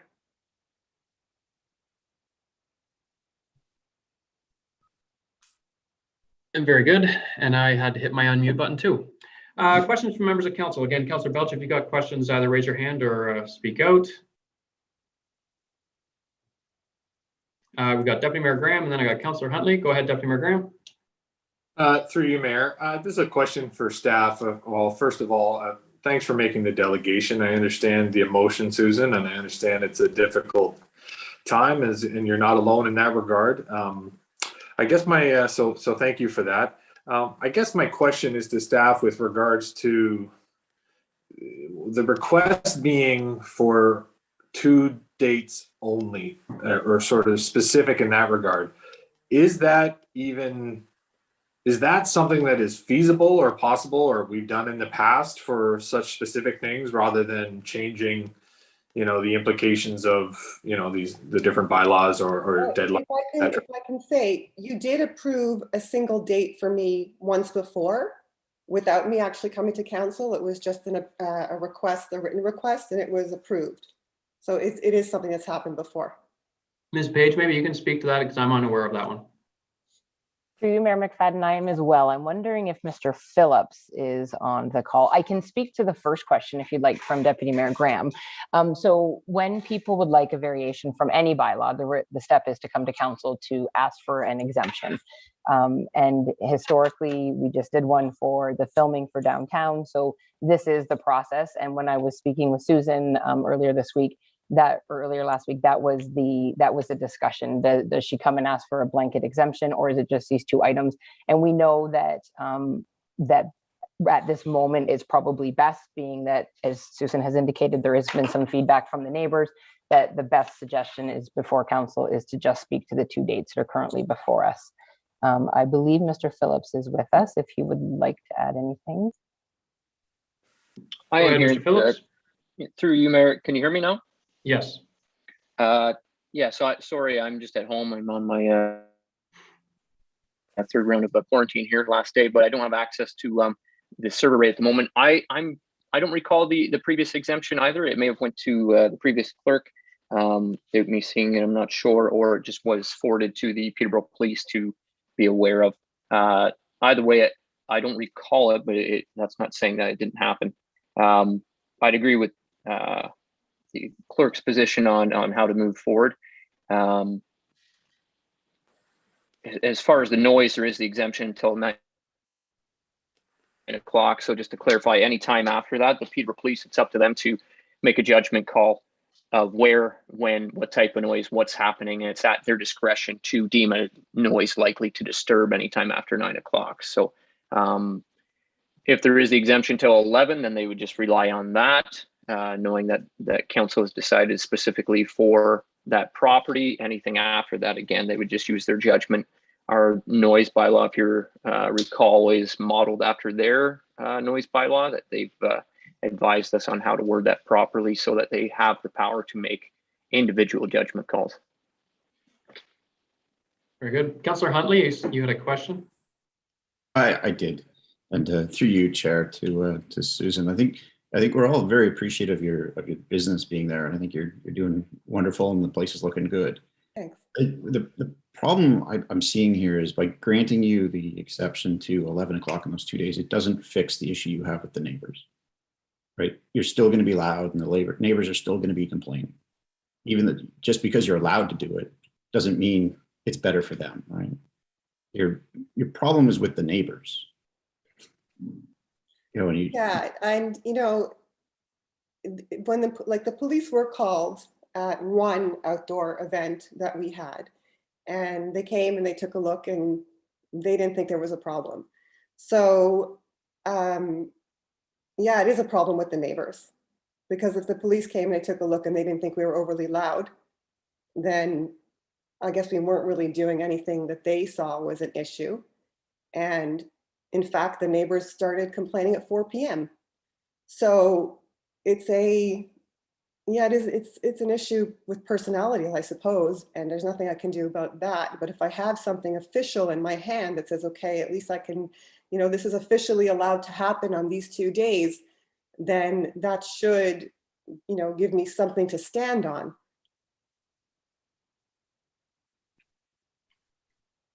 Okay, further questions from members of council? Councillor Moore? Through you, Chair.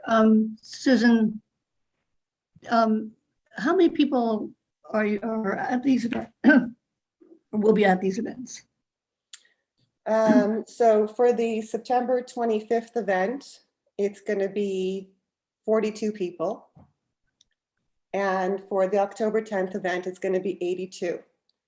Now, I don't know how aware you are of the rules that we are being held to, but they are quite random. I don't know. I mean, I don't dispute any of the public health rules and I totally support them. But many of them are very, very hard to find logic in, especially when it comes to these events. So these numbers represent a percentage of what we were allowed to have indoors for dancing.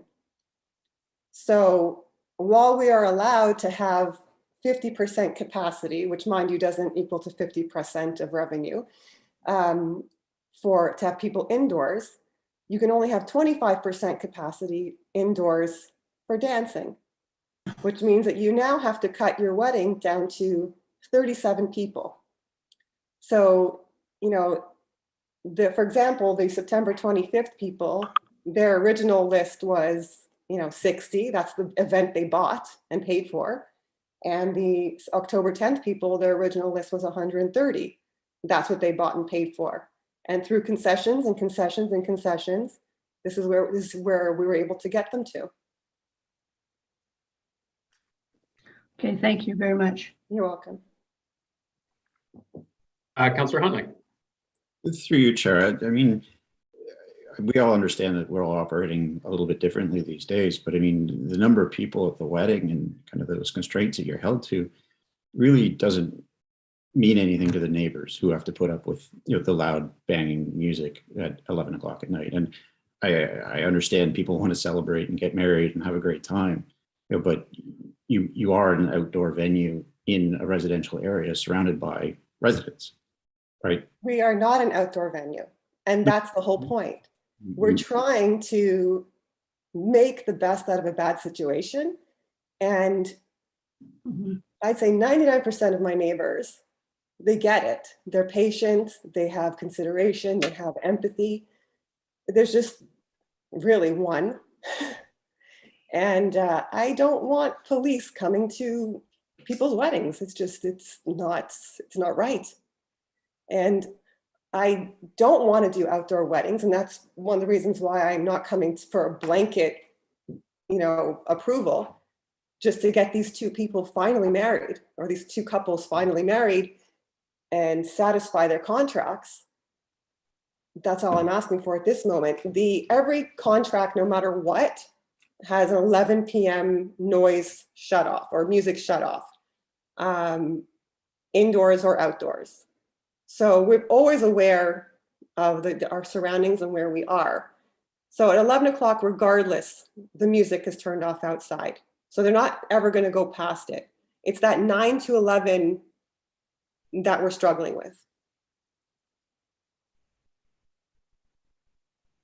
Further questions? You mentioned the two, September and October. Do you have plans beyond that, or how you're going to deal with them after that? Well, God willing, after that, I won't have to do weddings outside. Every wedding after that is in proper capacity. And then all the weddings for 2022, hopefully this is not an issue. So is there any more 2011 or 2021 weddings? Yeah, there's lots of weddings, but these are the only two that need to be outside because they don't meet the capacity. Okay, very good. That helps. Thank you. Yeah. Council consideration? Deputy Mayor Graham? Yeah, through you, Mayor. This is a tough one, and I think in a tough circumstances, it shouldn't be a surprise that things are tough. so long as the caveat is that this is the expectation, or that this is only for these specific dates, I'm very much leaning towards supporting those exemptions for those dates, understanding that, initially I was of the other opinion, but I have been convinced to understand that this is something that has been, a circumvent, or it's really trying to make the best of these and accommodate people and guests to try to have a ceremony that I'm sure that they've been waiting to have as they can have it. So long as it's, understanding that it's these 2 days, and that I would, I know it's something we can't request, but I would suggest that there be some sort of communication outreach from the venue to the local residents that will be impacted, expressing that that you do have that approval for those 2 dates, should it be approved at council. That would be my informal request, but I would be willing to move the exemption to be allowed for those 2 dates exclusively at this time. Very good. Councillor Moore, I saw your hand. Is that for a question or to second? No, that's the second. Second, very good. Okay, have we got any further discussion on it? Councillor Huntley? Yeah, just through you, Chair. I'm wondering, is there a way? Well, I got one being, can there be a limited number of people dancing inside with the music until 11, and not as much music outside? There's no dancing inside allowed for any number over 37. Right, but that would just mean that not everybody could be inside dancing at the same time. There's also rules around having two, well, they consider it 2 events. If you have part of the party outside and part of the party inside, you're circumventing the capacity rules for COVID. Yeah. So I can't have 37 people inside and then 20 people outside, because that's considered 2 events, and you're not allowed to run 2 events at the same time.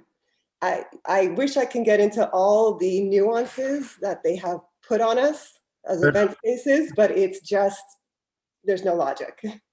Then I guess that not being possible, I guess my request would be then, can the music not escalate after 9 o'clock? And that's the complaint that I've had from, and it's not just one person, I'm afraid. It is a number of people that I've gotten calls from. Yeah. I've actually reached out to the DJ specifically on the 25th. I haven't gotten all the contact information, and I asked him what he can do, and he said that there are things he can do about the bass specifically that would not reverberate as much as the previous event where they put on a full bass. So there are things a DJ can do. I'd be happy to support this if there's some reassurance that you are taking kind of some precautions to lessen that noise after 11.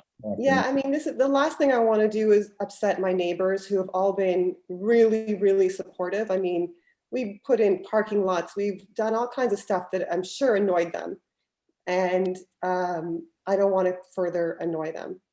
No, and fair enough. And through you, Chair, I mean, the feedback I've gotten from the neighbors is they're all very happy with your business. They like it and they like what's been going on. It's just these last parties have really, really kind of annoyed them. It annoys me too. I'm not making money. This is not what I got into. And just for clarity, just so we're clear, because I know it's a request for 2 specific dates, can we just double check the 2 dates that we're providing the exemption for? Because it would really be unfortunate if we named the wrong dates and then it didn't help you. I think that I did actually. It's Saturday, September 25th. I believe I wrote 24 in there. Yes. Okay. Yeah. So it's the 25th, and what's the second date? October 10th, Sunday. Okay. So the request was 24 and 11, but it's the 25th and the 10th for sure. Yeah. Let me just again look at that. Sorry, just want to make sure there's no undo on the bylaw going on with weddings, and dates are moving all the time. Deputy Mayor Graham. 25th and 10th. Yep. Saturday's the 25th. Sunday would be the 10th. Yeah. The 10th. Yeah. Okay. 25th and the 10th. Yeah. Okay. Madam Clerk, there you go. It's the 25th and the 10th. That's what is before us. Susan, thank you for coming to council today to bring your request. It certainly can be a nerve-wracking environment to present in. I get it. I understand it. I still recall my first time presenting before council. So thank you. Welcome to the community. I would second, or I guess I'm up to a third now, what Deputy Mayor Graham indicated, which is simply to reach out to the surrounding neighbors in advance in some sort of a communication. That's clear that you've been provided this exemption for those 2 dates, but to certainly provide your phone number, email, some way to contact you if they have concerns. It's just to assist. I know you want to be the good neighbor too, and maybe that'll help to open up some of that dialogue and sort of identify some of the issues that have existed, and to let them know that you do care and you're there to work with them, and you're trying to do your best in very difficult circumstances to carry off 2 weddings for individuals that have waited quite some time in order to follow through, and I'm sure that's very nerve-wracking as well. So that's just a recap of Deputy Mayor Graham's very well articulated short motion, but I think that was what that's the intention in the long version. Thank you. Madam Clerk, recorded vote. Through you, Mayor McFadden, can I just seek clarification on the motion? I also have where Councillor Huntley had noted that they would like reassurance that precautions are being taken to lessen the noise after 9 p.m. Would you like that also included in the motion? Sorry, what was that, Councillor Huntley, to be? He wanted a reassurance that precautions are being taken to lessen the noise after 9 p.m. Or are we leaving it that the noise is the noise till 11 p.m.? I totally support that. My only issue with that being added on is I'd prefer to try and avoid having police showing up between 9 and 11 o'clock to examine what precautions have been, like, I want a beautiful day for those people till 11 o'clock. I totally understand what Councillor Huntley's asking for. I'm concerned, how is that measurable? Or is it, I think, Susan, do you agree? You'll do your absolute best to try and lessen the bass and talk to your DJs. Is there anything else? I'm with you, Councillor Huntley. I just don't know how we can. Oh, I don't think it's, I mean, I'd like the reassurance, but I think I can take it on personal merit of Susan that she will take every precaution she needs to take. Thank you. Susan, we're reaching out to you in good faith to try your best with your neighbors, to accommodate them within reason, and let's make it through these 2 events. Okay, thank you. Okay. The last point of clarification, Mayor McFadden, do we want to include the communications to the neighbors as part of this motion as well? Yeah, I would say so. And Susan, Okay. You don't have a problem with that?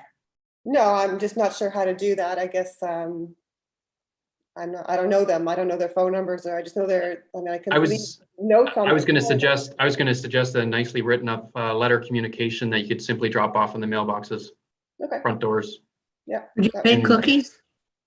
Not much of a baker. And you know what, for all intents and purposes, you may very well have neighbors nearby that would love to come over and visit your venue, and maybe provide them the offer to come in and see your venue firsthand. It's sort of a reaching out, welcome to the community. I don't know whether your neighbors have all visited it, but it's certainly an opportunity to sort of maybe hit the reset button and start over. That's good. That's great. I'll let you use your imagination on that one. I don't have much. All right, Madam Clerk, are you ready for Yes, I am, Mayor McFadden. Thank you. So I have Deputy Mayor Graham and Councillor Moore as our mover and seconder, and Mayor McFadden is the first for our recorded vote. Sorry, I'm voting first? Yes, sir. Oh, sorry, Susan. I wasn't thinking about it. That's yes. Councillor Huntley? Yes. Councillor Belch? Your mute is on, Councillor Belch.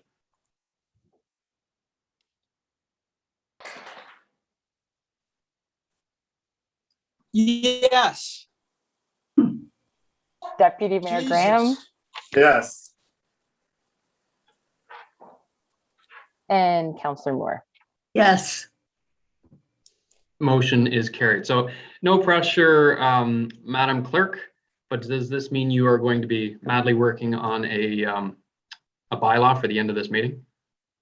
No, we won't actually do an exemption to the bylaw. There will just be, you've just given her permission to be exempted from the bylaw. I can send Susan a follow-up letter if you would like to include the 2 dates, but it will just be similar to the exemption from the noise bylaw.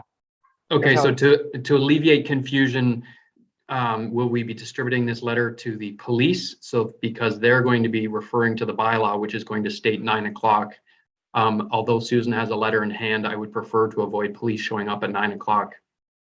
Through you, Mayor McFadden, like similar situations, I imagine we will reach out to Peterborough Police via myself or Ms. Hurley to let them know about the 2 dates so that they're aware of them and the exception that has been made.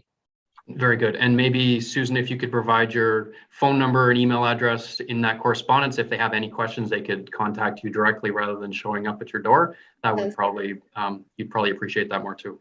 Yeah. Great suggestion. Through you, Mayor McFadden, Susan, is your contact information that's on your delegation request form, is that the best to pass along to them? Yes, it is. Wonderful, thank you. Excellent. All right. Motion is approved. Susan, thank you once again, and best of luck with your new venue and with those 2 events. May they be uneventful. Let's put it that way at your events. Let's hope so. Thank you, everybody. Have a good day. Very good. You too. Our next item is minutes. 8.1 minutes of the regular council meeting held September 7th, 2021. Motion to adopt those minutes. Deputy Mayor Graham, Councillor Huntley, Madam Clerk, recorded vote. Councillor Moore, Yes. Councillor Belch,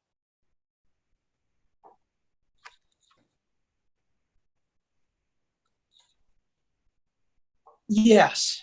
Councillor How come Huntley, it keeps getting turned off every damn time? Oops. yeah. Mayor Yes.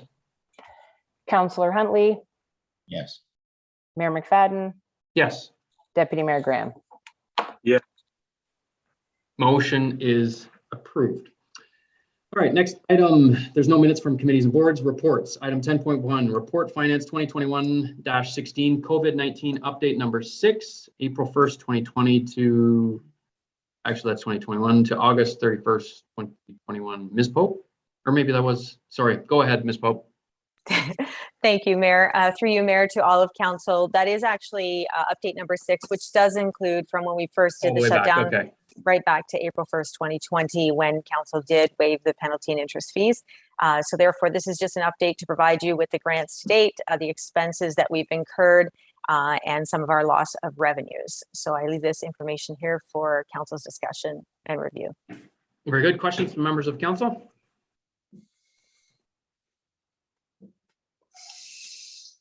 Deputy Mayor Graham. Thank you. Through you, Mayor. Kimberly, thanks for this report. I understand what's being presented, and I appreciate the context. And I think I'm just going to reiterate. I look forward to the final conclusion of this report for a budget discussion to understand exactly the implications of COVID and what the implications might be on any levy considerations for those budget conversations. I have to review some of the conversations and some of the materials that we were provided from the province when the closures and mandatory actions that were required due to the pandemic, and get an understanding exactly of what the verbal commitments were from a financial understanding, because it especially concerns me the fact that, with regards to the second stream and our funding request sort of being denied and us being provided with a lesser amount. I think you've done a good and comprehensive job to highlight some of the alternative sources of revenue, but those sources of revenues in some cases were to support the funding for, COVID enhancements or certain changes that could be done due to COVID, but those costs might not have been incurred, should we have just maintained closures and stuff like that. So I worry about sort of muddying the waters when it comes to what the actual remaining ramifications are on the budget from a COVID standpoint. So I appreciate the depth of the report. It seems like we have sustained losses at this point, and I'm sure that there will be a comprehensive report at the budget for us to get a full understanding as to where we are as we all look forward to putting 2021 in the rear view. Very good. Further questions from members of council? Councillor Huntley. Through you, Chair, not a question, just a comment, and it's just that I'm glad to see that the amount in arrears isn't as scary as it was last time you did this report. It's a positive sign. Very good. Further questions? I had one, and it may just be a forward-looking one for the next report, but with some of the the new protocols that are being put in place. A simple example would be the checking for the vaccinations, I believe effective Wednesday. Will there be an operational impact on hours of for staff? In other words, are we going to have to hire additional people, or is there going to be an operational? So again, I don't know necessarily that the hiring of new employees would directly go back to a 77, but clearly with the additional workload, essentially it is attributed back to the pandemic. So I'm just wondering, have we had that in the past, and is it something that we're going to have in the future? I'll speak to that first, but I'll probably turn it over to the CIO just because of the Parks and Rec comments, just to make sure, because that's under her division. But with regards to anything that a manager or director feels is responsible or an outlier because of COVID or an expense because of COVID, they do code it to 77. We often see those invoices after the fact. But with regards to closures, whether or not that will increase the number of part-time staff that they need at the Parks and Rec department, I'm just going to turn that over to the CIO, just in case she has some additional comments about that. Thank you, Ms. Pope. To reflect the question through Mayor McFadden, there is additional staff hours for sure with regards to how we have to plan the additional cleaning, the timing, the door checking, the vaccine policies that are going to come into play pertaining to the passports. We are working that out right at this moment, but there's definitely some additional hours, and we will reflect that in a final report. And potentially, if there is any hirings, we will also reflect that too, sir. Very good. Thank you. Any other questions from members of council with regards to Ms. Pope's report? Okay, seeing none, motion then to receive that report and accept the recommendation. Deputy Mayor, or sorry, Councillor Huntley and Deputy Mayor Graham. Madam Clerk, recorded vote. Deputy Mayor Graham, Yes. Councillor Huntley, Yes. Councillor Moore,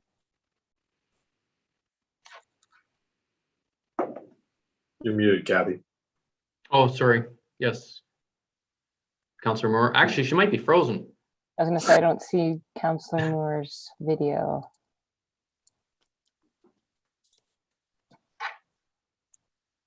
Can you read her lips? I don't see her, Mayor McFadden. I apologize. Oh, does nobody else see her? I see her. She's just not moving. Oh, I don't see her. I do see her, but she's appears to be frozen, sir. Okay, so I have a black window, so I would imagine. Oh, she just texted frozen. me. Her screen is frozen for some reason. Oh, there she's back. I can hear her. No. Did she text you a yes or a no? Scott, my video is turned off. That's why you don't see me voting. No, but okay, but well, we can hear you at least anyways. Kathy's completely gone. Would you like me to move on? I think Mayor we'll just, McFadden, I think we'll just move on, and she's going to attempt to absent? reconnect.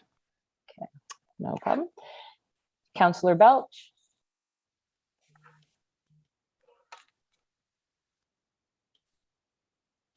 Councillor Belch.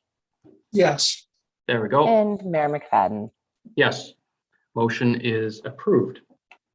Next item is 10.2 Report Planning 2021-47, 14 King Street West, Spencer Zoning Bylaw Amendment. Ms. Ellis, welcome.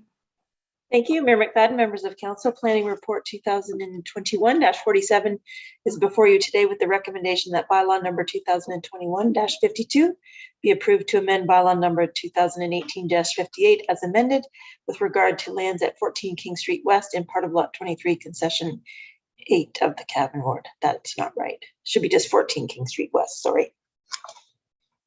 And you'll note in the report that I did explain that we did receive objections from a number of neighbors about this application, but I've tried to address those applications in terms of the planning policy framework that we work within, and while sympathetic to the concerns, I have no planning merits on which to not recommend approval of this application. Very good. Questions from members of council?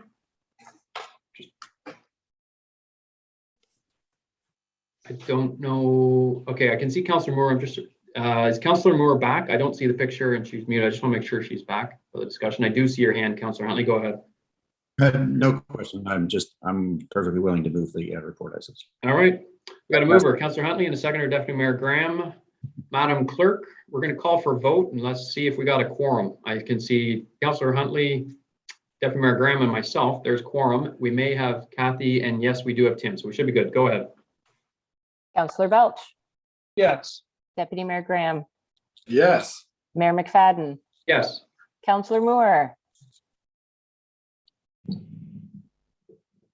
Councillor Moore.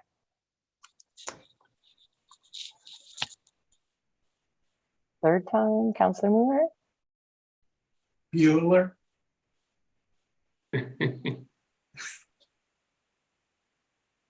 How would you like me to proceed? Just continue, Ms. Page. And Councillor Huntley. Yes. Very good. Motion is passed unanimously without one councillor. Next item is Report Planning 2021-48 JKR Realty Limited Site Plan Agreement. Ms. Ellis? Thank you, Mayor McFadden. Members of Council, Planning Report 2021-48 is before you today with the recommendation that bylaw number 2021-53 be approved to authorize the mayor and clerk to sign the site plan agreement between JKR Realty Limited and the Corporation of the Township of Cavan-Monaghan. Just for your information, this is the last step for you in this process, and the township has received the required financial securities to go with the agreement, and the agreement has been signed by the signing authority for JKR. So if you are agreeable to signing it, we will be able to register the agreement, and they can move on with the building process. Very good. Just an update. Councillor Moore is reconnected, but she's got a really bad connection, so she can't hear anything that we're saying. And she's obviously got her video turned off, so I don't know whether she can connect from her phone, possibly. I'm not sure, but it sounds like her internet's out. So just an FYI. Thank you, Ms. Ellis. Any questions from any members of council? None. Motion then to receive the delegate or receive the report and accept the recommendation. Restart. Were you in here, Bill? Oh, Kathy, your mic's on. Now talk. Okay. I had a question. If I could. Sure. Absolutely. Go ahead, Sorry. Deputy Mayor. This is a question I'm assuming probably for Karen. Nothing, with no disrespect to, this specific consideration before us today, because it is, it's kind of a formality. But, my concern is the limitations when it comes to, commercial lands for use, and, the seeming, what's the appropriate word? Abundance of these sorts of businesses. That people are, I'm assuming, because they're low cost and there's low staff, and there's seeming ease of erection to get them up and running. But it's really, I think, well, at least I was somewhat disheartened to see that this is the type of business going in this slot because of the lack of employment that it contributes. Is there any sort of precedent or any sort of alternative, or maybe it's better to phrase it this way? I'd be curious to know if other municipalities similar to ours in a somewhat combined rural nature might have passed sort of limitations or barriers to these sorts of businesses from monopolizing commercial lands for development because of those implications. Can you maybe speak to that? I'm sorry, it's so vague. Through you, Mayor McFadden, to Deputy Mayor Graham. You're not vague. I understand completely, because I think staff in our department would let you know that I am not a fan of this type of development on prime industrial land because of the reasons that you've identified. I'm not aware that other municipalities have passed policies or regulations that prohibit or limit this type of development, but I think it's something that should council direct that I can certainly look into and report back. And I understand the serious nature of your question. Ms. Ellis, would that be a topic to cover in the upcoming OP discussion with the county? Is that something you'd consider as part of that, or would you prefer to bring something else back in the state of a report? Through you, Mayor McFadden, to members of council, we could talk about it as part of the county OP. I don't want to prejudice that discussion, but I would sense that we would probably not get support from many other municipalities in Peterborough County. it's something that we could look at when we do housekeeping amendment to remove storage units as a permitted use. So anybody who wants those would require a zoning bylaw amendment. That's one option that's available to us. Okay, very good.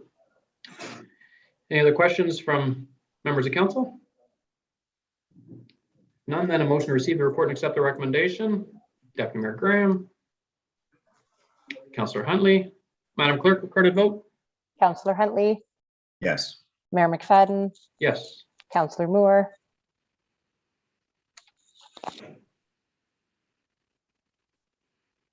through you, Mayor McFadden, I believe she is gone completely. Yeah, again. she was going to do a complete Yeah. Just reset. going to restart. Okay. Deputy Mayor Graham Yes. and Councillor Belch. Yes. Motion has passed. Next item, report planning 2021-49 update status report 1066 Sire Line update September 20th, 2021. Welcome, Mr. Conley.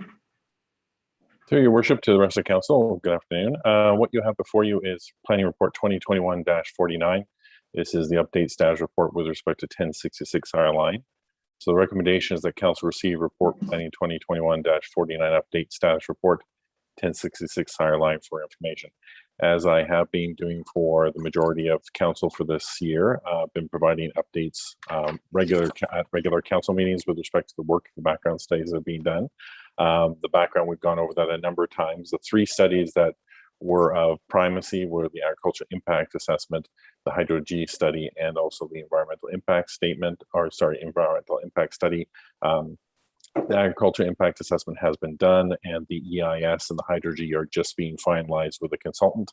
As part of the next steps, I'll draw your attention to page 2 of the report, which is I'm going to bring back a meeting, and we have it scheduled for September 28th in the afternoon, of all the parties that were part of the pre-consultation meeting to go back and take a look at the reports as they've been finalized and get comments in terms of going forward. Based on the outcome of that discussion, the intention is to proceed as we have scheduled, with the idea of preparing an OP and official plan amendment and a zoning bylaw amendment to bring that back to council, with the idea of the Plan Act following the normal routines for that and have a decision with respect to that by the end of the year. So with that, I can say the work supporting the Sire Line project remains on schedule. But if you have any questions, I'm happy to answer any of those. Very good. Any questions from members of council? I think we're all just happy to see it's still on target for completion. That's excellent. No happier than I am. Very good. All right, motion to receive that report. Tim says yes. Councillor Huntley, and I got a Councillor Belch. Madam Clerk, recorded vote. Mayor McFadden, Yes. Councillor Huntley, Yes. Councillor Belch, Yes. Deputy Mayor Graham, Yes. and respectfully, I will skip Councillor Moore because I don't see her back on yet. Very good. Okay, motion is carried. Still checking here because she's sometimes. Okay, excellent. All right, next report then. That motion is carried. Next report, planning 2021-50 regulating cannabis in the township of Cabmonaghan. Mr. Conley, we've had the presentation. Yep. For members of council, do you have any further questions specific to this, or do you want Mr. Conley to go through this whole presentation? Deputy Mayor Graham. Just a similar vein of my earlier comments for the consultant through you, Mayor, was just if Mr. Conley and his experience or any other members of staff might have anything to shed light on with regards to my questions about assessment and the implications of that discussion. Just, I'm in full support of the option being presented. And be happy to move it. I just wondered if you could have a comment if there was anything to share. The only thing I'm aware of in terms of the assessment, when you have outdoor growing, outdoor operations, and this I have firsthand knowledge that the assessment remains the same as agricultural, but I would like to look at other jurisdictions, and as you indicated in the presentation, the question to Meridian Consulting is to go back and look at how other jurisdictions are treating that, if it does make a difference whatsoever in the assessment. Other than knowing specifically one particular operation where I know that has stayed the same, I can't sort of, it would be irresponsible to talk about others without that broader knowledge. But it is something that clearly is an issue and you'd like to bring back. Very good. Thank you. Excellent. I suspect you're going to have a hard time finding the supporting data for it. I know anytime we've looked into particulars, I know we went through this with the wind turbines. We've been through it with recreational trails through front yards of properties, and for everybody that doesn't like it, there's that other group that does like it. So I don't know. I think it'll be really difficult and challenging. I look forward to the information to bring back, but I would not be surprised if you're not going to have enough data to support one theory over another. That's where we've come on other topics of similar fashion. But anyways, I look forward to the information. Of course, the only one thing I did want to point out, Your Worship, to Council, is that in the updated report, which was amended through the agenda this morning, was to clearly highlight the idea of the recommended option that Council will give a direction. The idea is in October 18th is we're going to have an open house. It isn't part of Council. It's a separate, it would be a separate event, but it would be an open house to gather information from the broader public. And I know there are some specific people who have been asking ever since this became an issue for Council to participate in that. We would bring that back to the regular statutory meeting under the Planning Act in November with the idea of a final decision by Council in December. So again, before the end of the year end. Very good, very clear. Any other questions, comments from members of Council? How do you wish to proceed? Can I give a hint? Option A? Yeah. Sorry. Okay. That's usually why we call it A. That's simple. I didn't know it told me that. That's I could receive the report and accept the recommendation, but the recommendation is to provide direction. So now you've got the direction. We're going to substitute in there option A and carry on. That suffice, Mr. Conley? It does, as long as you vote that way, yes. Very good. Through your We got a worship, mover in Council. Deputy Mayor Graham, and we got a seconder in Councillor Huntley. Very good. Madam Clerk, recorded vote. First would be Councillor Moore, but she's still not with us. So Councillor Belch? Check.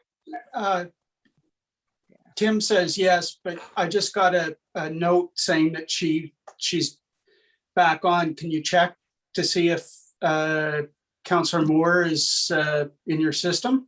Through you, Councillor Belch. I do not see her as a panelist. I did check that. Okay, Thank you, though, very much. Yeah. Might want to promote her. Interesting.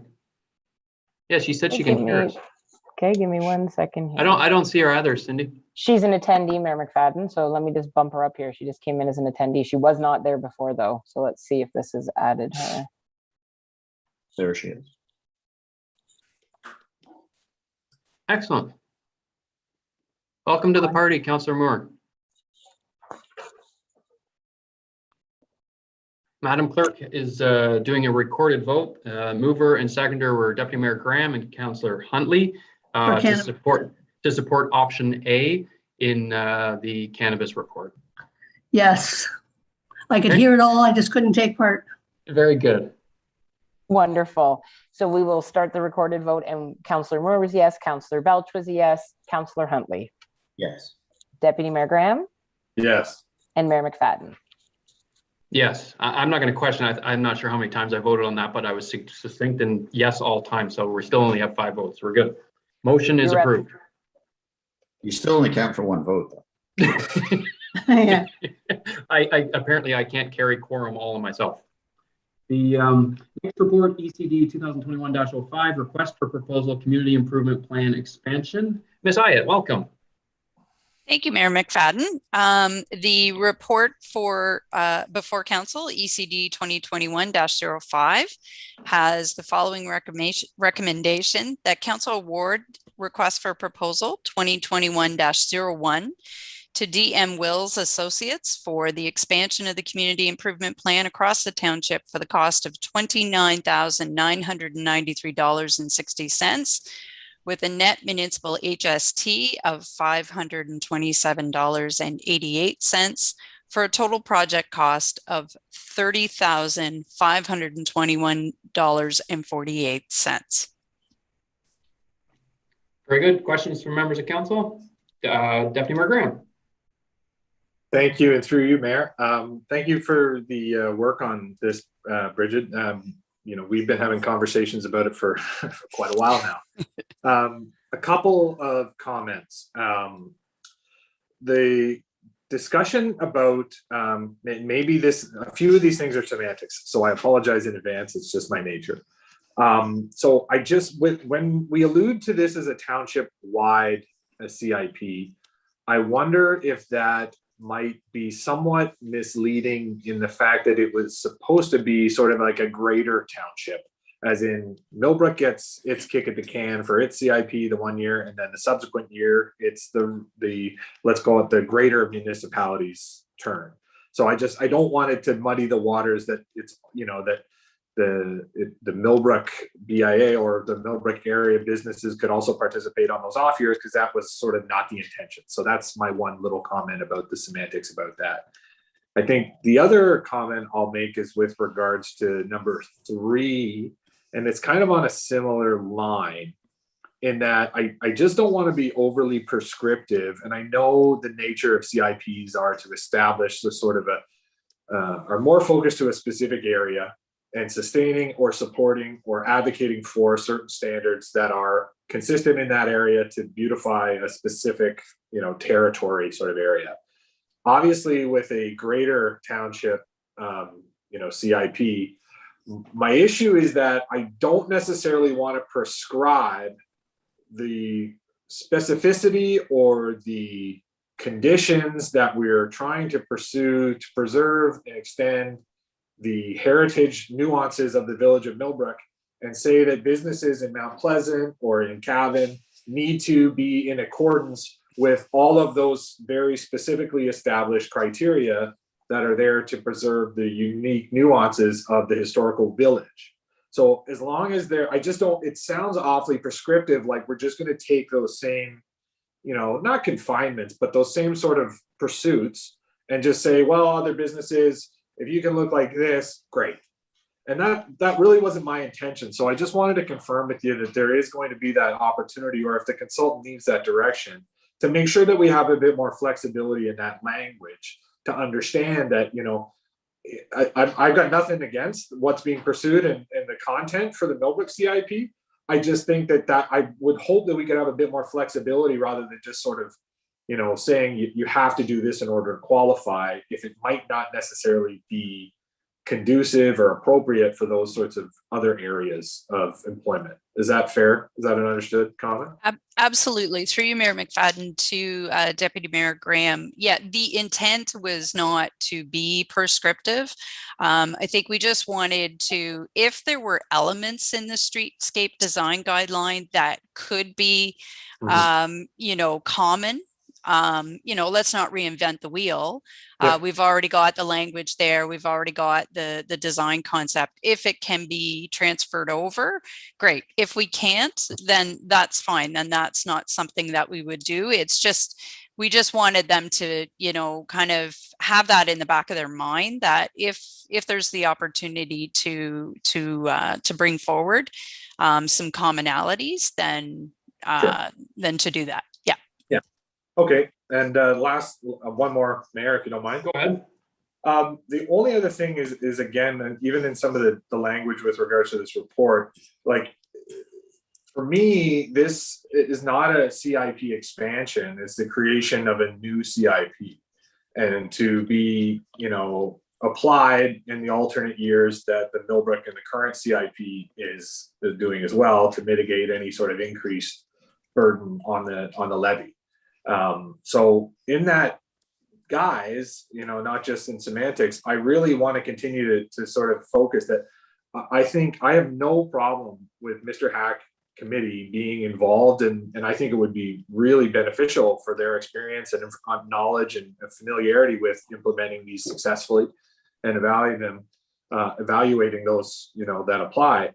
I am going to really stick on my, you know, hope, and what I want to suggest is that for this specific CIP, that a subcommittee of Mr. Hack be established to facilitate and administer this unique application, and that it could be comprised of individuals that are maybe appointed for the term of council. So if it's a, you know, an alternating year, they would only serve on those years where, you know, the greater township CIP is being executed on, and then maybe be reappointed with all of our other committee appointments for the term of council. So if you're a part of the subcommittee, you could have representation from Mr. Hack there to sort of steer these people along, but it's an opportunity to allow for participation for individuals from the outer areas in the community to participate and provide that sort of insight. And I think that's a valuable experience that we need to encapsulate into the CIP in order for it to be effective. So I don't like, it's nothing to slight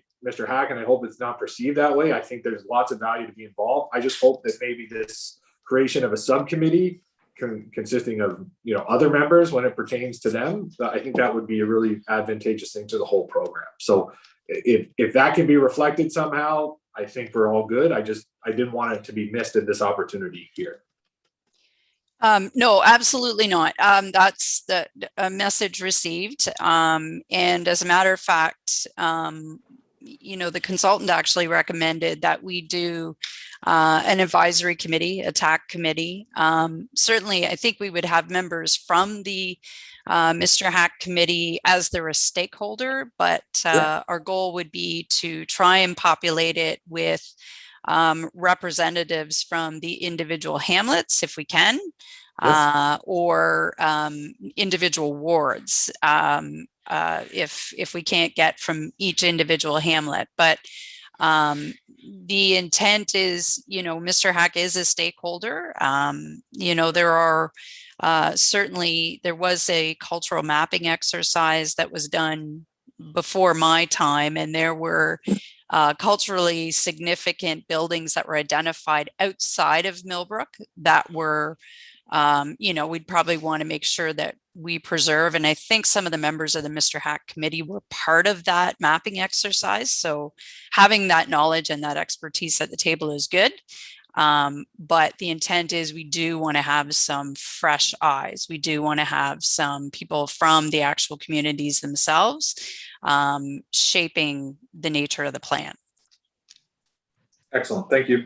Okay. Very good. So Deputy Mayor, we've got a recommendation before us. Is there anything in addition to that that you wish to add to address your concerns of the subcommittee, or how do you wish to deal with it?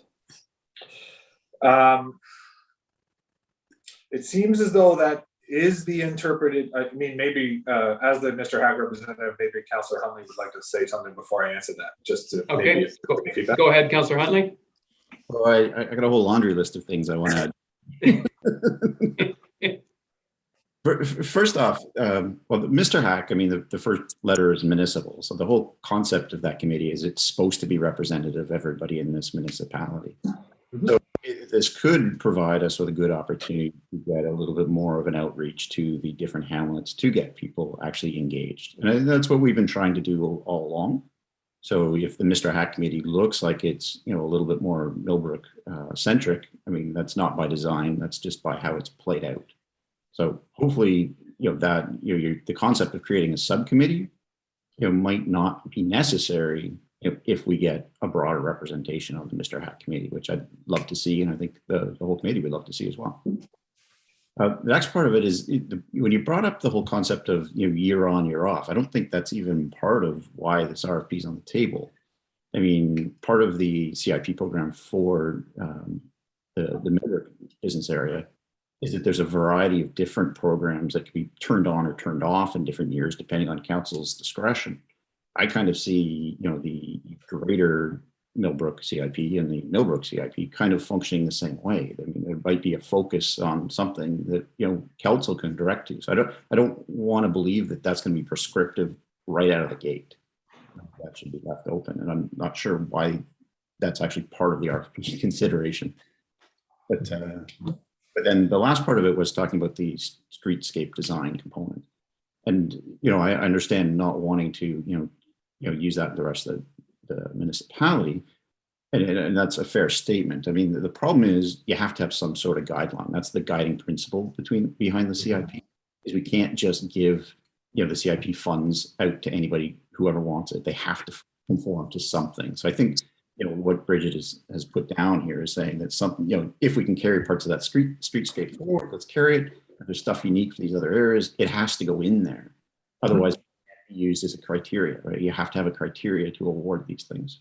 So I just want to make sure, you know, that clarity was out on the table. And hopefully I haven't confused anything, Bridget. Save me. Okay, good. Oh, good. So back to the original recommendation. Are we fine to move the recommendation?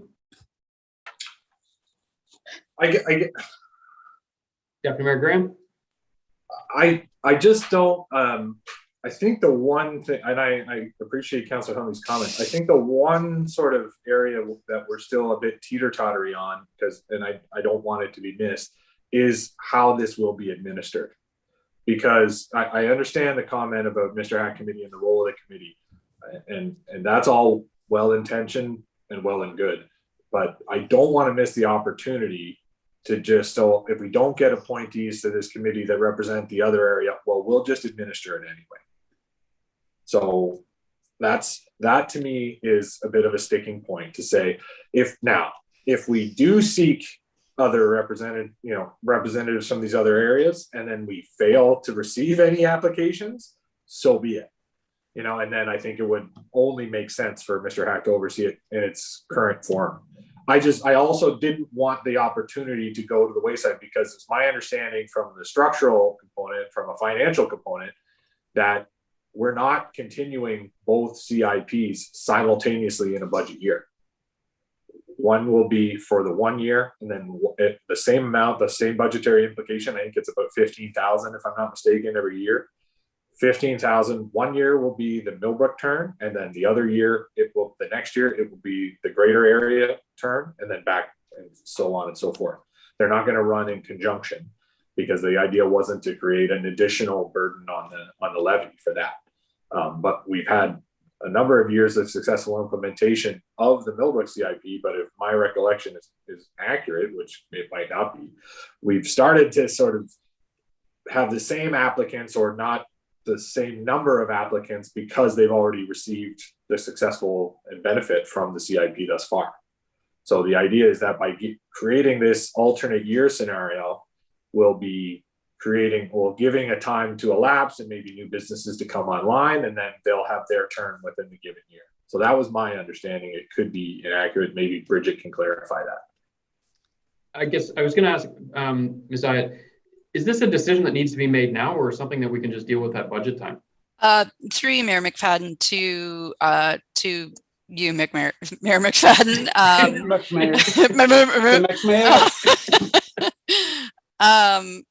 No, I don't think so. I do think it is a discussion that you can have at budget time, because obviously it would be a capital expense. So it would come before you every year to make that decision whether you want to spend that money and how. Yeah, I don't, I think what we had kind of discussed, I know there's been a lot of conversation about how to administer this program. And if memory serves me correctly, Councillor Huntley actually had a very good suggestion, is let's see what the consultant says as to how to administer the program.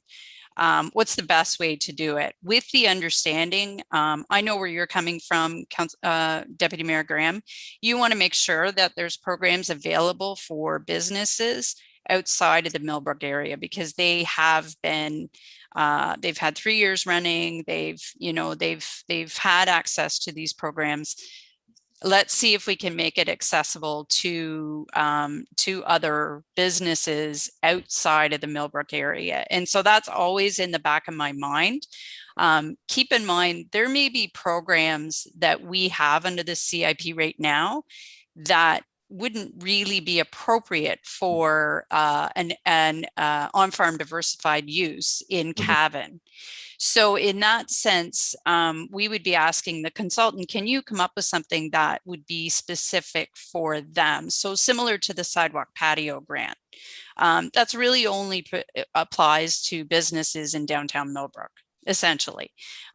So we would be looking for them to create something that would be either sector specific, geographically specific, but essentially it gives every business in the township access to some sort of a financial incentive to help them grow, help them expand, and more importantly, help create jobs. So I think, the way we phrased it in the RFP was just that we would be looking for the consultant to give us a recommendation, understanding that we don't want to be constantly giving funds to Millbrook. We want to spread it out. So I don't know if that's kind of a roundabout way to answer your question or ease your concern or. Deputy Mayor Graham, go ahead. Nothing eases my concerns, unfortunately, Bridge. But that was no. And the only thing that I just have to raise again is it's also about participation. It's not necessarily about the delegation of the monies, and there's no doubt in my mind that can be done. But by having it formatted, whether it's a subcommittee or something, I don't even want to get that. I don't want to be prescriptive, but I just think that you're creating an opportunity where it's not as a 4-year commitment for the Mr. Hack committee to be a full appointed member. It's a lesser commitment for individuals that can be a stakeholder in the consideration for things that are more directed in the area that they're of specific concern to them. So by having it every other year, it's an opportunity for more people outside of the village of Millbrook, not to say that they have to be in the village of Millbrook, but if they are, it's an opportunity for them to start participating in a program and in a committee of their township that is going to have direct implications to, the area that they're concerned with. And I think that's a unique opportunity that extending is in everyone's best interest. And we've had success with, new appointees on committees of late. And I think if this is an opportunity to continue with that, and I think it only helps all of us in the long run. So that's the one thing that I just want to be struck on, but it sounds like it's already a highlighted issue for the consultant. So I don't have concerns with adjusting the recommendation at that time, but I might regret that in the future, but we'll see. Councillor Huntley. Through you, Mayor. I just to put into perspective a little bit for Deputy Mayor Graham, it was 3 or 4 years of hard lifting to get the CIP in place. Now that's in place, the CIP really shows up as an agenda item on 2 meetings a year. Yep. So there's no heavy lift. The heavy lifting's done.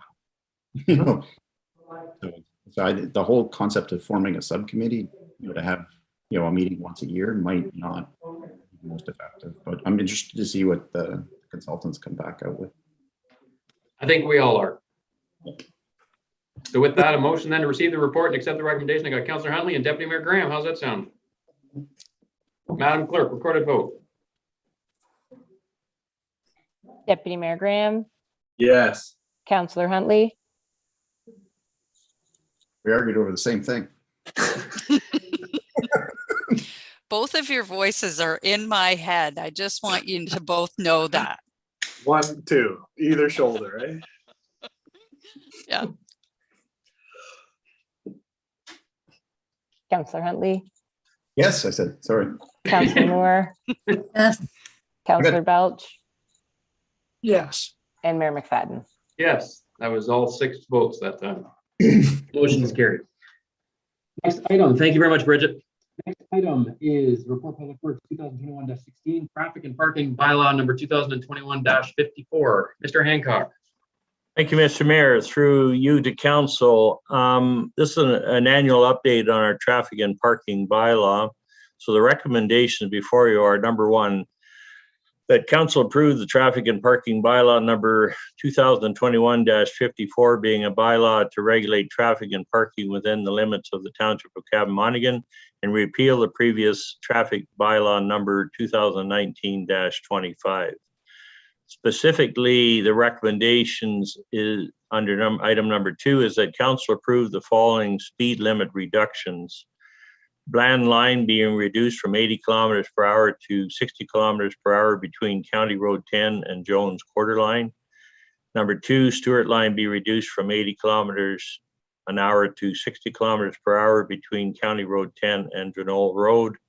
Number 3, Sire Line be reduced from 80 kilometers an hour to 60 kilometers per hour between County Road 10 and County Road 28. And number 4, Zion Line be reduced from 80 kilometers per hour to 60 kilometers an hour between County Road 10 and 422 Zion Line. And recommendation number 3 is that the council approve all revisions as noted in attachment number 1, which has been incorporated in the traffic and parking bylaw number 2021-54. To council, just a couple of further comments. On page 2 of this report, we did note the requests that were received. We have noted the ones that were approved, and we've also noted that the ones that we did not proceed with, and we've accommodated according to the rationale to why not reducing the speed in a couple of areas from 50 to 40, that being on Hutchison in the populated Cedar Valley area, and number 2 was on Houston from King Street to Carveth. The other request we did receive was no jake brakes on Sharp Line. This had been presented to council previously, and we had not originally supported, and we do not support it at this time either. And number 8 was a clause that came forward from our bylaw enforcement officer to incorporate some wording in our no parking general that allows us to more clearly prevent or prohibit anyone from putting any obstructions on sidewalks or walkways, nor park or stop vehicles on sidewalks and walkways within the township. This was to ensure that we weren't, and particularly in the newer areas of our township, we were ending up with cars parked across the sidewalks, and we wanted to be able to deal with that. And just one other comment in regard to the speed limit reductions, we did reach out to Inspector John Lyons with the City of Peterborough Police, and we asked him for some comments as it may relate to speed limit reductions. And in his memorandum directed back to me, which was copied to our CAO and to Evan Grieger, who's left the premises, he did comment that the speed limit reductions will improve, he believes, or I think he has documentation, will improve safety for residents, certainly will improve people that are riding bicycles and using the roadways for alternate means of transportation, and will reduce the number of accidents that do occur. So he did provide a one-page memorandum. We have been looking at introducing 60 kilometers on all township roads throughout the township. That's something that we will not deal with until the report goes forward in 2022. And we wanted to search out and find how many other municipalities have incorporated such a change and where they may go with that. But we are finding, and I think it's that speeding is a common problem for all municipalities, and the police are asking for speed limit reductions in order to bring them from 100 kilometers an hour down to 80 and still be able to ticket. So they're looking for ways and means to increase their policing abilities, and we are therefore bringing forward these recommendations to reduce the speed limits. Very good. If I can make a suggestion, it would be not to bring this that report with regards to 60 kilometers an hour a year from now. That would be right in the middle of end of September, beginning of October, right in the thick of an election. And this could be one of those topics that goes right off the rails. So I would suggest alternative timing for your report. Good point. It's probably, we may have to delay again. Thank you. Councillor Huntley, go ahead. Through you, Chair, then I would recommend that we don't change any of these speed limits until you do that fulsome report on the entire township. I believe if we change these signs, the people who don't live on these streets are going to start asking for their signs to be changed. And I don't think we have any of the backing for this. I mean, you may have a complaint, like you haven't shown us whether it was 1 residence or 10 residents. I mean, as far as I know, these roads are, pretty much straight roads, with no real obstructions in them, and they were designed for 80 kilometers an hour. So why would we reduce them because somebody's complained? I think if we have a township policy that our backcountry roads that on straight lines are, excuse me, are 80 kilometers, they're 80 kilometers. All this is going to do is open up everybody to start wanting roads down to 60. To you, Mr. Mayor, to Councillor Huntley, first of all, we have a variety on Bland Line. We do have a petition of a number of people. Stewart Line, Sire Line, Zion Line, we had individual requests. We looked at it from a couple of different points of view. One was the vertical alignment of the roadways. Number 2 might be the curvature on the roadways. And generally speaking, I mean, Cavan Township is a hilly township, and I believe, and this is from me personally driving these roadways, a lot of people are going beyond the 80. They're actually doing 90 to 100 on most of these roadways. And I think by bringing forward the recommendation, we are introducing 60 on the areas that were requested. We support that. If we want to look at something across the rural roads in the township, then we should be looking at 60, and we're willing to do that. We believe that's possible. But in the meantime, we think these should be changed. Very good. Any other input from other members of council? I didn't mean other. You could also provide further comment, Councillor Huntley. Councillor Moore? To you, Chair. I kind of agree with Councillor Huntley. I do think we're opening a whole other ball of wax here, because I get phone calls all the time, and the one person called me simply because she wanted her kids to be able to play on the road, so she wanted the speed limit lessons. You know, like, that's a complaint, and I know she called the township about it, but to me that's a pretty minor complaint when all she wants is for her kids to be able to play there, and where they shouldn't be. So I kind of think we should look at it all at once. I think again, through Mr. Mayor to Councillor Moore, we've had several people call regarding their kids playing near the roadway, and that's generally just not acceptable. We ask them to be aware it's a public roadway and the kids should be playing in a safe area on their front yards, etc. That's not the rationale for speed limit reductions. Generally, your speed limit reductions are related to the physical alignment and condition of the roadways. And from my experience, and Stewart Line is probably a good example, with the people traveling from County Road 10 to Knoll Road, the majority of them are speeding. Now, if we want to go back and do a traffic study and basically go through it, I can tell from my personal experience that these speed limit reductions, I think, are warranted and necessary, and that's because people are tailgating me when I'm driving down these roadways. So I'm looking at it saying, I'm doing 60 and everybody else is wanting to do 90 or 100. And this is a common problem. We get calls from Canada Post, we get calls from the residents. So we've looked at specific sections. We're willing to look across the township in addition to this, but I would recommend we deal with these sections. We already have a number of 60-kilometer sections in the township, and we're adding to those, and I think ultimately you will be looking at 60-kilometer across the township. Councillor Huntley? Through you, Mayor, I'd like to thank Wayne for his opinion, but I think ultimately it's up to council to decide whether we're going to look at 60 across the township or not.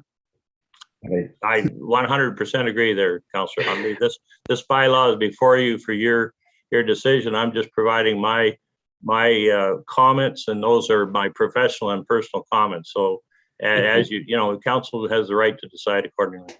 And if I come across you doing 60 and a 90, I'm going to tailgate you. Yeah. So how are you voting today, Wayne? Thank you. Deputy Mayor Graham, is that a hand up? No. A hand down. All right, Councillor Belch, I can't see you. Do you have anything to add? Not really. Quite frankly, I know I've been involved in several of the roads that are up for discussion today. And when I say involved, I mean as in called out to their households. I don't know whether others get the call outs or maybe it's just me, but I know I had my ear chewed off on a few of these. So I'm certainly supportive of it. I know it's definitely more than the odd person on several of those, because I know I've been involved. I can't speak specifically to all 5 of them, 1, 2, 3, 4 of them. But yeah, definitely 3 of them I've been involved in. So I'm supportive of it. The one section number 8 that has to deal with parking, my only question on it, if you could scroll down, Madam Clerk, is just whether that covers the boulevard specifically, because I don't want that to be the unintended consequence of not being able to park across a sidewalk or on a walkway, is the parallel parking on boulevards, which looks even worse. So I don't know, is it necessary for enforcement purposes to specifically indicate the boulevards, or how would we deal with that? You, Mr. Mayor, just again, it was set up for sidewalks, but if our intent is to also ensure there's no parking in the boulevard area between the sidewalk and the curb, then my suggestion would be is that we add that to this clause. And that way we have it in the bylaw to spell out that you're not allowed to park across the sidewalk, but you're not allowed to park parallel to the sidewalk on the boulevard. So if that's our intent, we should spell that out in addition to what we have here. Okay, very good. Any other questions, comments with regards to the items before us? I understand Councillor Huntley's position and Councillor Moore's. I believe it's relevant to the reductions. The rest of them, are you fine with, or you want the whole, you don't agree with the whole thing? For me, it's just the speeding. Not the speeding, but the lowering of speed.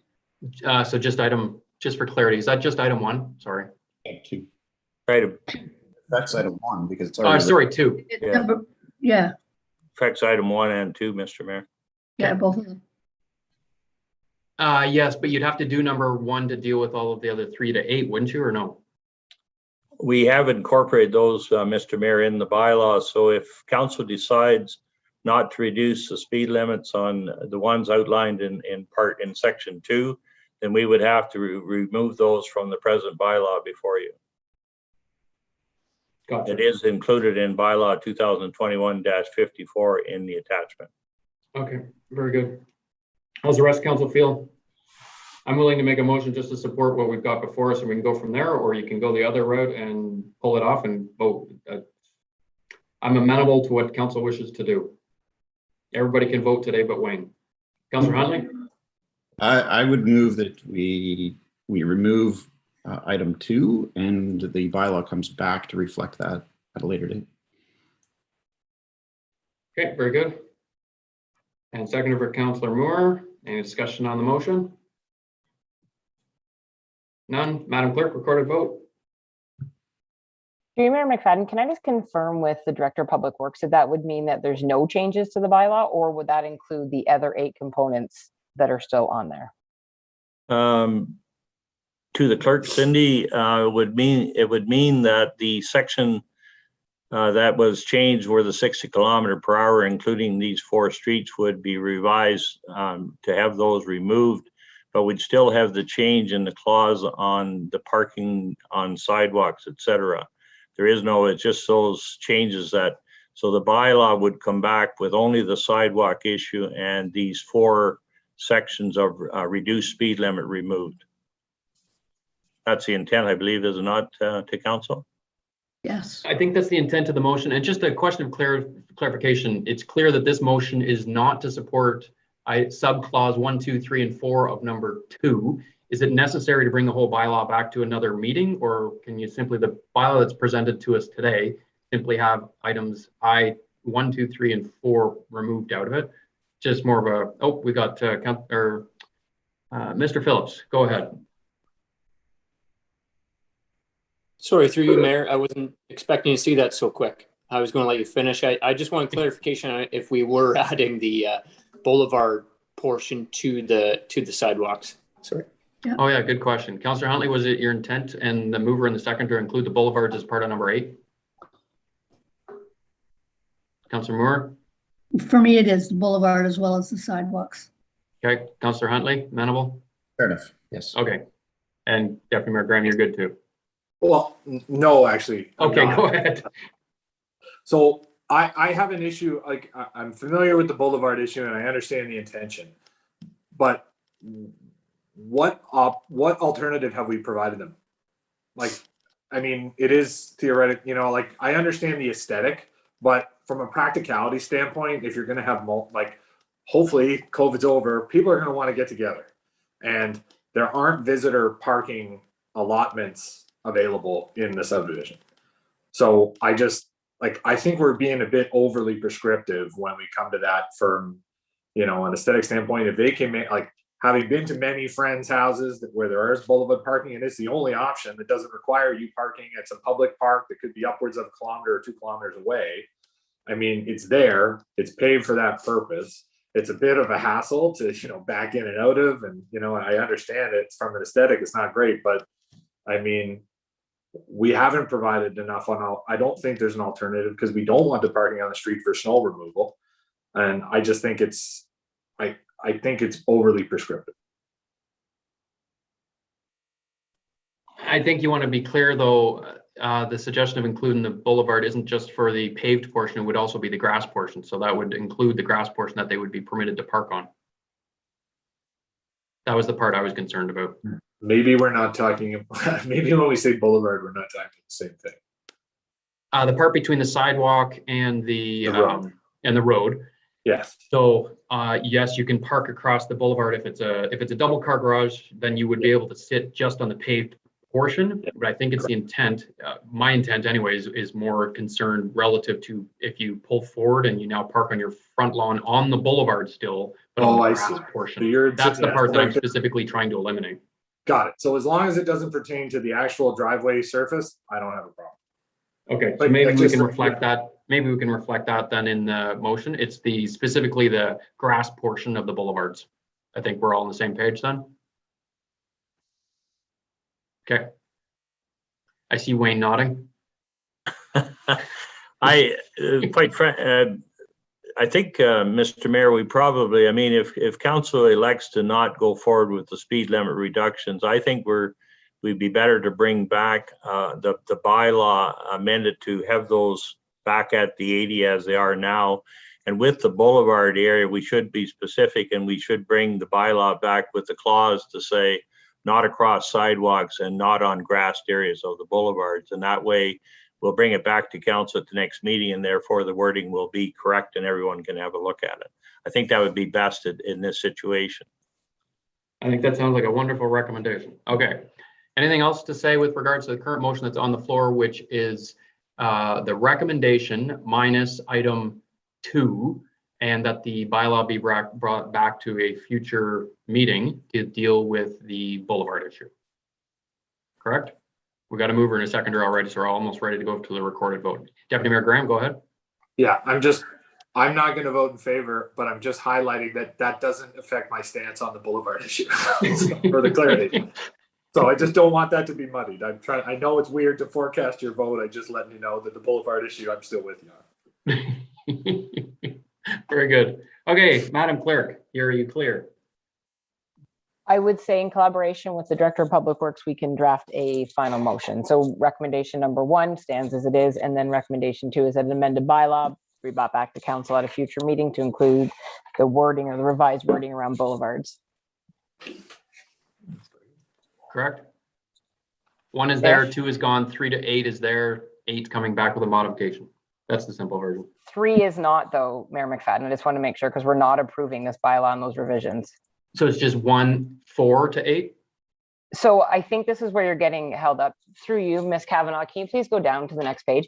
So 1 through 8, maybe just outline this, Wayne. Like all of 1 through 8 is not included in that bylaw because some things staff just chose to do speed testing, etc. So I just want to make sure, Mayor McFadden, that there's no confusion that 1 through 8 is not all included in that bylaw. Gotcha. Okay. Okay. That's correct, Cindy. Yes. Okay, recorded vote. I guess my question is back to the council. Everybody is clear. We're content with number 1 staying as is, and number 2, that a bylaw be brought back to include the new wording on the boulevards. Sure. Councillor Belch. Yeah, I'm fine. Deputy Mayor Graham. No. Mayor McFadden. No. Councillor Moore. Yes. Councillor Huntley. Yes. Motion is approved. Okay, Mr. Hancock, all clear? Yes. As per council's direction. All right, our next item, report CIO report and capital status. Can we bring that up, Ms. Kavanaugh? Very good. Any questions from members of council?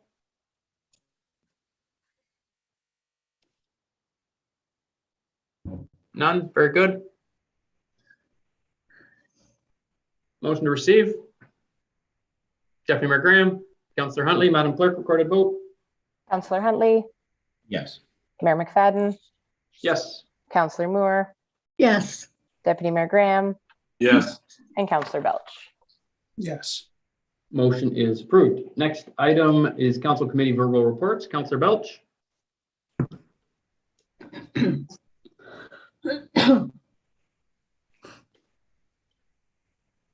Anything, Councillor Belch from Council Committee verbal reports? No, nothing at this time. All right, Councillor Moore. Nothing at this time. Very good. Councillor Huntley. Just a reminder that the BIA is having the fall festival on the downtown on October 2nd. Hope to see everybody there, 11 to 6. Very good. Excellent. Deputy Mayor Graham. None at this time, but we look forward to the Millbrook Valley Trails meeting next week. And potentially sooner. All right, nothing to report from myself. So then motion to receive those verbal reports. Councillor Moore and Councillor Huntley. Madam Clerk, recorded vote. Mayor McFadden, Yes. Councillor Huntley, Yes. Councillor Belch, Yes. Deputy Mayor Graham, Yes. and Councillor Moore. Yes.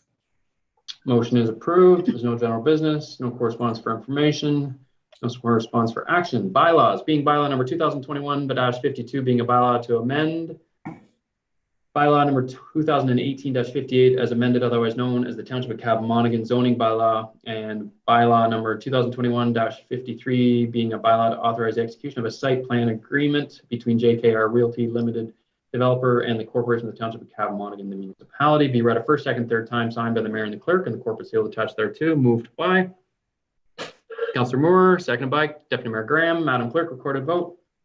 Councillor Moore, Yes. Councillor Belch, Yes. Councillor Huntley, Yes. Mayor McFadden, Yes. Deputy Mayor Graham. Yes.